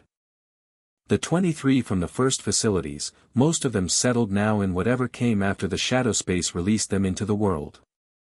The 91 people from the Kyoto facility, accounted for and safe. He could feel the 3 remaining facilities they hadn't cleared yet, the living presences in them, warm and scared, waiting for the direction of travel to change. He could feel Shigaraki somewhere in the city, alone and moving and thinking, the enormous weight of his power doing its constant work of existing while the person carrying it decided something. He could feel the shadow space beneath him, the depth of it, the dark that had accumulated under 6 generations of extraordinary light and was awake now and attentive and vast, not demanding anything, asking nothing, simply present in the way that very large loyal things are present. Toga sat down beside him, close, the way she'd been doing since the first night in the warehouse when she'd asked about Magna and he'd told her the truth. Magna was on his other side, her shadow-touched presence like a warm weight, the quiet company of someone who'd been outside of time and come back with patience in her bones. Nemuri was in the back of the warehouse reviewing files, and the sound of her working was steady and specific. Nagant was in the rafters, always, somehow, in the rafters, and the shape of her attention was alert and encompassing the building the way it always did. Mirko was on the roof still, or had been when he came down, her footsteps moving back and forth with the quality of someone whose body thinks better when it's moving. This was what it looked like. Not a monument. Not a manifesto. A warehouse in a city, with people who had found a real place and were in it, doing the work, being what they were. He thought about the shape in the shadow space that had told him the moment he asked was the moment he'd already taken it. He thought about All Might on a rooftop asking him if he wanted to be a hero and the crying that had been about being seen. He thought about his hands, which still had the scars of years of breaking himself and which were, right now, completely intact and holding the ground steady. He thought about the 9 missing people that Monday was going to find. He thought about what Shigaraki had said. Something real. Izuku sat in the middle of his court, in the dark, and the shadow space breathed under his hands with the patience of something enormous and awake, and the world outside was exactly as complicated and broken and full of things that needed doing as it had ever been, and he felt, with the clean and steady certainty of the ground knowing it's the ground, ready. Not for a specific thing. For all of it.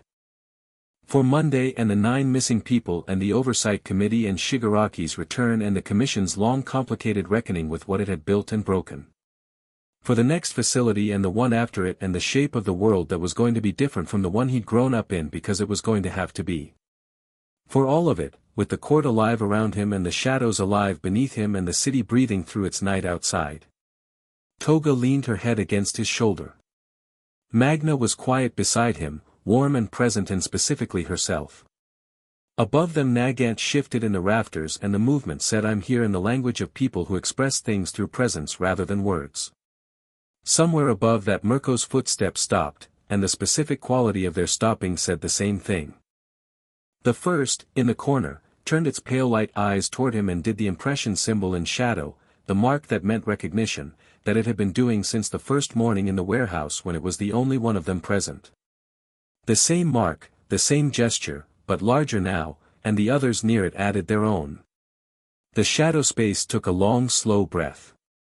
Izuku Midoriya, who had started something in the broken dark between death and whatever came after it, who had stopped breaking himself to be worthy and found out that he had always been the thing worth having, who had built a court from the people the world had decided were too much or not enough or the wrong kind of real entirely, Izuku sat in the middle of it all and closed his eyes and let himself be exactly what he was. Sovereign. Not of the world. Of himself. And everything that had chosen, freely and specifically, to stand in his shadow. The night was long and the work was real and Monday was coming, and it was enough. It was more than enough. It was everything.